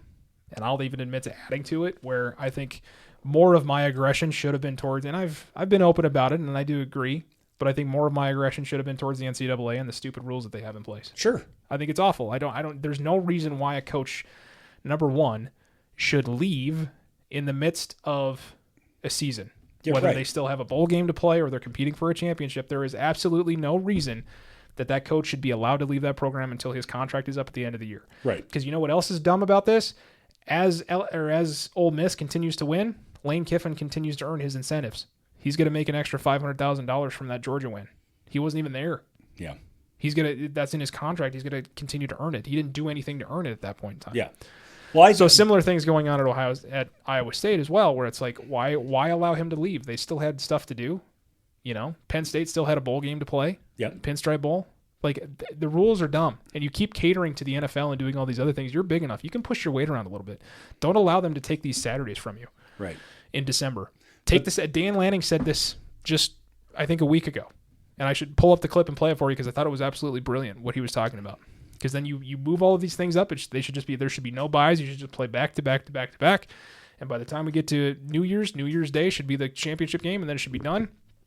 2 weeks later, coaches can move. Transfer portal opens, and then we just continue our new year in the beginning of January, and then we don't have to worry about all this other bullshit that goes along with it. Yeah. Then we don't have to worry about keyboard warriors taking down, Matt Campbell or me talking about Lane Kiffin moving on before he should have, and all this other stuff. All of that goes away. It's all done. It's just easy changes that you can make. Yeah, it's. I'm sure it happens in multiple other programs. I'm sure that across the board when there's coaching carousels happen and coaches are poached and coaches are, going elsewhere. It's dumb. The anger should be at the NCAA for not being able to come up with a system that just makes sense. Agreed. It's absolutely idiotic that any of this stuff should go on, and that a guy like Matt Campbell, who you said is just making a financial decision, something for himself as well as his family, and a professional decision to move forward after their season was done. Yeah, it didn't end the way they wanted it to. He had success there. He's moving on. Right. You shouldn't be eaten apart for that. And I would even go as far as, Lane Kiffin, as big of a douche as he is in his personal life, he's allowed to do what he wants to do with that situation because it's within the confines of the rules of the NCAA. Right. And it's different. It's different because Ole Miss was actually in the CFP, and they're still in the CFP, and he was kind of bailing on them and doing that. Yeah, I mean, it is and it isn't because, both Penn State and Iowa State were top 15 ranked teams at the beginning of the year. Yes. Iowa State was actually, I think, within the top 10 after 3 weeks. Nope, never made it that high, but they were close. I think they got 12th. Okay. Well, they were in contention for, had things continued to progress, they could have made a playoff spot had they continued to win. Yep. So, but then Iowa State didn't make college football playoffs, nor did Penn State. Iowa State opted out of playing in their bowl, so it's like our season is done. Yeah. Right? Campbell left. Campbell left. They opted out. Iowa State opted out of the bowl. Campbell ended up at Penn State. Penn State still played in the bowl. Campbell didn't even go to the game because weather permitting or whatever it was, they had a big storm and he couldn't even actually go to the pinstripe game. But Terry Smith, the interim coach, said he's backing away. He's going to deal with media and do whatever, but he's not approaching the team and he's not doing anything. He's respecting, the team is still mine for now and we're going to play the game. But it's not even comical. It's irritating to me now because I don't have to read social media. I don't have to go in there and look at it and get irritated. And it's up to me whether or not I let it bother me and do whatever. I don't understand the mentality of that. I don't understand going after student athletes and going after coaches that are making these decisions. And like you said, if you really want to be pissed off, in Matt Campbell's deal, we pay memorabilia and we buy tickets and we actually pay you guys and da-da-da. Then put the money into the NIL or put the money into the buyout for Matt Campbell being at only $2 million or whatever. I mean, there's a number of different ways that I could throw stuff back at him, right? But it's like, I don't understand that mentality of going after these people and just demolishing them on social media. And it's just so discouraging to me that it's like, this guy, Matt Campbell, was your guy for 10 years and you were excited about Matt Campbell and all the articles were so gracious towards him and he's the best thing ever, Iowa State. And just one decision where he is no longer a part of your program and people feel that it is okay to just demolish him. I don't understand the mentality. Yeah. I don't. I'm driving over here and I'm thinking about it. I'm like, Ryan might have a different take on this. Maybe Ryan's like, yeah, they get to do that because that's that. Well, I'm stuck in a corner, right? Because I've already bitched about it from the same standpoint about what happened with Lane Kiffin, right? Yeah. Like I didn't go keyboard warring, but I yelled into a microphone about how I didn't like the ethics of it, right? Yep. And the ethics being what they are still within the confines of the rules within the NCAA. Yep. So I think two things can be true. I think I'm kind of talking out of both sides of my mouth right now, which is whatever. I feel like I do that all the time. That's all right. Where it's like I understand the rule and what you can do, but the morality complex of what goes on, and I think as you said, it's a little bit more heightened when you've got a team that's competing for a championship versus one that opted out of a bowl game, right? And then went to go to Penn State versus Iowa State. Yep. I do think if you were to compare the two, like Ole Miss is probably just the Iowa State or the SEC compared to what LSU is, right? I mean, if you look at levels of it. So I'm just trying to speak from experience, and I think the further I get away from this, I don't like it. I think it's dumb, but I think the anger should be more directed at the NCAA for allowing these type of things to happen, I think you're still going to have people, whether the rules are perfect or not, that are still going to be spiteful and want it, because that's just humanity. It is, and I think even if he would have left, had the rules been where coaches can move on from this position and take other jobs after January 14th. I think people still would have been pissed off that he left, because that's just what happens. We do it with sports players all the time. Well, why didn't he play his 20-year career with us? It just doesn't happen anymore, man. It's just not the way that it is. Yeah. And I've never been in that situation. Most of the people I know have never been in this situation where you've had an opportunity to go somewhere and maybe make your life a little bit easier and also make a little bit more money. So perspective is key on everything. Yeah. I learned a long time in school where you talk about the lantern, taking a walk around the lantern, seeing the light and the shadows from different people's perspective as they're standing at different points. Yeah. Because it doesn't look the same. The shadows you're seeing aren't the shadows that I'm seeing on my end. And I think more people need to do that just in general in society and go, all right, if I was in his position, what would I do?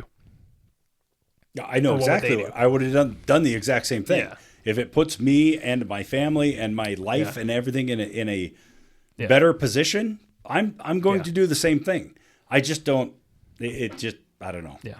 Again, we started the show with I'm losing faith in humanity, and then you watch the social media stuff and how awful people can just be over decisions like that. And again, people are going to say, oh, it's because they're attacking Penn State. No, it has nothing to do with that. Those are the two teams that I'm watching through this whole portal thing, and I'm watching the interactions happen, and it's just not good. Yeah, it truly is not good. Well, and a lot of people are saying, well, what's the difference? And I've said this too. I'm like, you could have stayed at Ole Miss and made $6 million, but you're going to go to LSU and make $9 million. Right. It's a difference of $3. We're talking about $3 million, right? But I mean, if somebody told me that I could move to Spearfish and double my wages, you're moving. Yeah. Right. Well, it's a difference of yada yada yada. It's like, I know it is, but it's really, I get to do the same job. It's a location that's not that far away, and I get to get paid more. Who wouldn't take that deal? You're making the move as well. And then you just open yourself up to social media completely destroying you. Well, they're the only reason why you even had the opportunity at the second. Screw Ryan, man. Yeah. Screw Ryan. What an idiot. Even though for the last... You wouldn't have had that opportunity if it wasn't for that organization. Right. Well, yeah, you're right. But this is what it capped out at. Right. So, I mean, I get it. Like, I'm and for the last defeating 20 my own years. argument. I'm defeating my own argument with the Lane Kiffin thing, but at the same time, it's like, I don't know. The CFP championship thing is really kind of the thing that sours me on it now that I've had a chance to think about it. So I get it. Well, thank you, because I just don't understand it. I'm going to continue to go home and I'm going to read this stuff on social media, which X seems to be my platform where I read it and I don't understand. So cue the Quizard of Oz. It is time. Holy crap, that was loud. Did I tell you? Did I tell you I just got hearing aids? Did you? I did a week ago Wednesday. Nice. Yeah, I'm not wearing them right now, thank God, because that would have completely blown the doors off. Old. All right, cool beans. Here we go. We're going to do some Quizard of Oz. You ready? These are considered fun facts, and it's labeled harder than it looks. Dude, I had a text from a buddy that listened to the Cleopatra one from last week. Oh, did I get blown up? He was so mad about it that he texted me before he listened to us basically like fix the issue. Yeah. And he was like, sorry, I got a little ahead of myself. Now you understand, right? I don't know the answer to this stuff. I'm relying on said source that I'm pulling questions from. It's good to know that like we don't even fact check our own work, so that's good. When I say develop a quiz of fun facts that most people don't know with answers, and it provides me something much like today, I'm not going to fact check it. I don't know. Listen, it should know. I've used AI quite a bit, and probably to my detriment at sometimes. But there was something I typed in. I was like, "Can you break down the such and such game between these two teams?" And it was like, "Yeah." So it's like, Team A beat Team B, blah blah blah, by blah blah blah blah blah. And I'm like, "No, Team B beat Team A." And it goes, "Oh yeah, sorry about that. You are correct." I'm like, "I know that." Oh wow. So yeah, and then with the Kyle Juszczyk thing today, I looked it up, and I'm like, I don't remember Kyle Juszczyk ever playing for the Ravens. I thought he's always been a Niner, And so I fact-checked myself, and it came up, and I was like, no, actually, he did. He did play for the Ravens. He actually went to California, San Francisco, because it was a better opportunity for his wife and her career. She's the one that makes the jackets, right? Clothing design. Correct. Yeah. Yes. Mm-hmm. Yep. And San Francisco is more appealing than Baltimore, which makes total sense because nobody likes Baltimore. If you want to open a business, San Francisco is the way to go, I guess. That's where it's at. Okay, so I don't know that these answers are correct, but I'm going to tell you what they say is correct. Disclaimer. Cool? Awesome. This is fun because this is actually opening up 10 of these today. Is there a topic that these cover? A fun facts of what? Oh, we're going all over the place. Oh, all right. Very This good. is a lot of fun. All right, Quizard of Oz, version 3. Click. What everyday object was originally invented to help people walk on ice? Roller skates, high heels, snow boots, or ice cleats? I'm going to go with high heels. Ding, ding, ding. High heels it is. Can you see through the paper? No, okay. Cool beans. High heels it is. Number 2, Ryan. What animal has 3 hearts? Shark, elephant, octopus, whale. I think this was previously cited. I didn't even look at these. I think this was previously. Shark, elephant, octopus, whale. It's octopus. Ding, ding. Yeah. 2 for 2. The whale has a heart like the size of a sedan or something like that, I've heard. A lot of things on whales are huge. Which country has a town that legally changed its name to honor Santa Claus? Norway, Canada, Finland, or United States?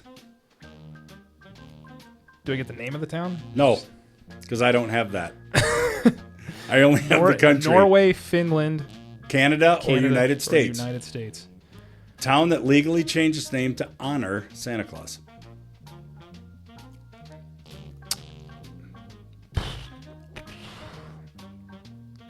U.S. Ding, ding. 3 for 3. Nice I job. was trying to go back into my memory bank. Can I see what? Yeah, can I read the next one while you're looking? Yep. Cool. What common food never expires if stored properly? Rice, salt, honey, sugar. Honey. Ding. 4 for 4. Not even a ding ding, but a ding. 4 for 4. Here we go. We're on to number. There it is. Santa Claus, Indiana. Yeah. Santa Claus, Indiana. All right. What body part? Stop. Because the next few words even get worse. What body part continues to grow for most of your life? Nose and ears, fingers, eyelashes, or kneecaps? Well, it has commonly been told to me, and I've heard over the years, and it could be a myth, but that your ears continue to grow. So I'm going to go with nose and ears. That's what I've been told as well. Ding, ding, 5 for 5. That is correct. You're on a roll. Number 6. What was the original purpose of bubble wrap? Packing fragile items, insulation, wallpaper, or soundproofing? It's either B or D. What? It is not insulation or soundproofing. It is either packing fragile items or wallpaper. Oh my gosh, it was wallpaper, wasn't it? Ding, ding. There you go. I'm surrounded by idiots. Idiots. Number 7. Which planet rains diamonds? Theoretically. Oh. Theoretically. Which planet rains diamonds? Jupiter, Neptune, Saturn, or Uranus? I knew it was coming. Uranus, because it's funny. Is it Jupiter? Process of elimination. You're now down to Neptune or Saturn. Saturn? Neptune it is. Okay. I'm surrounded by idiots. Idiots. What language has the most words? Spanish, English, Mandarin, or Arabic? Arabic. English.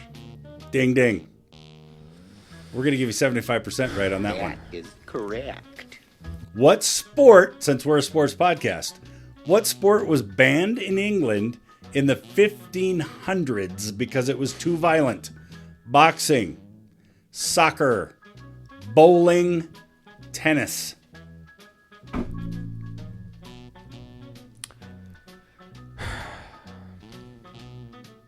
Soccer. Ding, ding. Nice work. That is correct. That's like 7 of 9. That's 7 of 9, Ryan. Here it is. You can't even go below 500. You already beat the Carolina Panthers. What percentage of people cannot taste the bitterness in broccoli? 10%, 25%, 50%, or 75%? 75. What was the other one? 10, 25, or 50? I feel like it's got to be some high number. 50. I don't know that. 25. 7 to 10 is legit, man. You want to know what I did? 3. 3. 3 of 10. 3.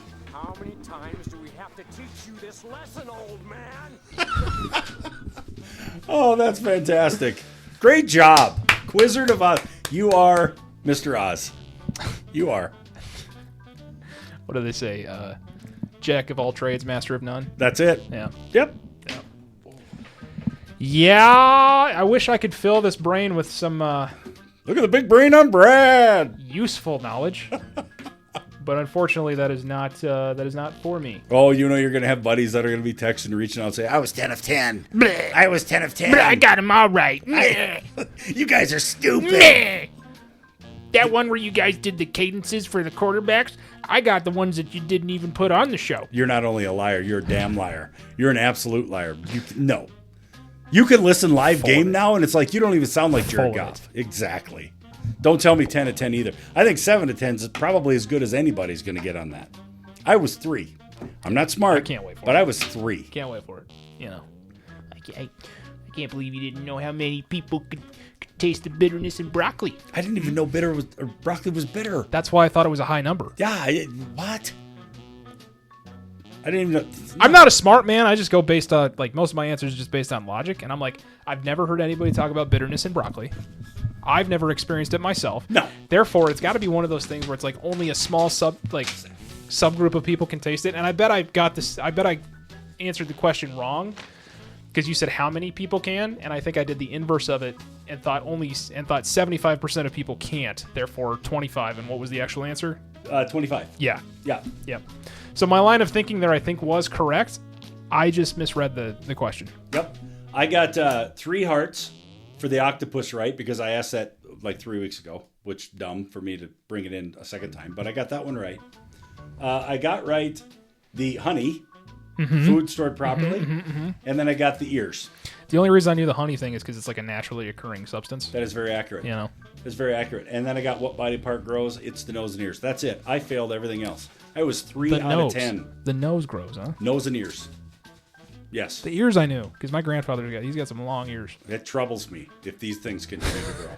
I'm not even sure this headset's going to fit. Have they yet to wobble to and fro? I'm not sure the headset's going to fit. They're going to be poking out the bottom. I feel like it. Tuck them back in. Yeah. So when I bought these hearing aids, right? Yeah. They said, well, they're a little bit bigger than some of these new models that you find and blah blah blah. And I looked in the mirror and I'm like, I'm not going to have a problem with it. I'll still hide them. And you know what? Damn sure do. Yeah. I hide them. Yeah. Beautiful. Getting old is one of those things where you just things happen that you weren't expecting them to happen. You know, you see them happen to other people and you're like, that's not going to be me. You know, the other day I'm looking, just got a couple of nose hairs just starting to kind of come out of the nose. I'm awful. Like, oh, dude, really? Like I didn't want to be that guy. Does your wife have a waxing kit? Fair question. Does she have a waxing kit? I don't believe that she does. The old waxing kit. That's none of your business, Dan. With the little popsicle sticks. Here's what I'm going to tell you. I'd appreciate it if you stayed out of my business. Here's what I'm going to tell you. If she's got a waxing kit and/or if she wants one, go ahead and get one. Sure. Get the little popsicle stick, ram some wax up there. Works for your ears too, because you're going to have hair blown out of those pretty soon too. It's going to look like broccoli. Yeah. Anyway, get that wax up in there. Give them a tug. If you have not waxed your nostrils and/or your ears, I'm telling you what. Get one little tear to fall out of the eye. It is legit. Really? Yes. But the hair serves a purpose, though. Yeah. It doesn't remove the stuff that's way back. Yeah, I mean, you're not ramming the popsicle stick clean up to your eye. Well, you know. But you get it in there, you work it around, you let the old wax set up, and give it a tug. They're cleaned up. They're cleaned up nicely for several weeks at a time. It's legit. What occasions are you doing that for? Just because it gets out of control. I imagine you're like, all right, we're gonna go to a nice fancy dinner. It's like Christmas party action. No, because it gets gotta wax the nose hairs a little bit. Right, and it cleans stuff up. But you get to a point where you start throwing the knot or the pinky finger in there to try to push them back, and then all of a sudden it's like, oh man, you got one that's about 3 inches long that's halfway down your sinus cavity. It's like you can't do this. Do you have a nose hair comb? Did you have a nose hair comb before you did this? No. But how many times do you have one of the little buzzers that goes in there? So yeah, like I said, it's just been a couple every now and again that's like, oh, it's sticking out, so you pluck it and that's the end of it. So it's like one or two. Your day's coming. Yeah. I haven't stuck the thing up there and like, yeah, you know, you'll have fruit growing out of there in no time. Weed eater up there. Just give it time. Give it time. Gonna dangle like a thing of bananas. Yuck. You'll see. Yuck. Get the wax kit, Jenna. Get the wax kit. Get it out. Just make sure that you don't let the wax in its melted form get to the mustache. You want to block that a little bit. But yeah, get her up in there. Give it a tug. It's great. If she just pinches your nose, she pulls the stick, all is good. Yeah. And don't do them at the same time. Don't be that guy. One nostril at a time. Ah, Kelly Clarkson. I'm telling you. All right. It's legit. Cool. You learn anything from me, get the wax kit. It's where hair should and shouldn't be, apparently. Bingo. Gotcha. Bingo. The foremost knowledge. Very good. All right. Well, we're back. 2 hours long back. So Of course we are. Enjoy it. You basically got a 2-for-1 this week because we didn't do one last week. So yeah. But we do appreciate you guys listening. We were just talking about it. Or, you know, we have a certain subject of people that listen pretty religiously. And we appreciate it. If you want to follow us on Twitter or Instagram, links will be in the description below. Update those things all the time. You'll notice that when Kelly was talking earlier in the episode where he's like, you take pictures of that and post it on Instagram, that's kind of where you need to go if you really want to get all the latest updates. Twitter is just a hellscape of nothingness. So you won't find any information over there. Yeah, I get so Follow drawn into all the negativity about Iowa State and Penn State. I can't even update our own damn thing on that. I got to get with it. I'm going to get with it. I'm going to work on it. New Year's resolution, here it comes. Which is what? I'm going to get Twitter active. Twitter? X. Yeah. What about those cameras that were coming in June? Yeah, the back-ordered ones? Cool. Yeah. I'm ordering new ones. Yeah. Where are they going to be propped up in here? That should be fun. I got to get here first. And then End the show, dummy. Just end the show. Anyway, you can follow us over there on the socials. If you want to send an email, you can do that too. If you have a specific question, concern, or anything that you'd like us to address, you can send it there. We'll read it, put it on the show. But those are ways that you can be a part of the show. You can also comment in the comment section of your podcast service of choice if you want to be a part of the show that way. If you want to support the show, you can go buy a shirt at tpublic.com. Link is in the description there. We've got one logo with plenty of different colors that you can choose from. Probably working on a 2026 edition as well at some point here. So we will also update you on that when it comes out. And yeah, am I forgetting anything? Nothing. I think I got it. I think you nailed it. Boom. So, we'll look to continue to talk about more NFL stuff as it progresses. Playoffs. I'll either be a very happy man or, a moderately sad man. You can't lose. You can't lose. You're going into the 7th seed. Get over it. You can't lose, Ryan. You can't. Listen, I'll build it up enough to get my heart broken again. So. Yeah. If you're a top 3 seed and you guys bail out in the first week, yep, you can be mad. But nope.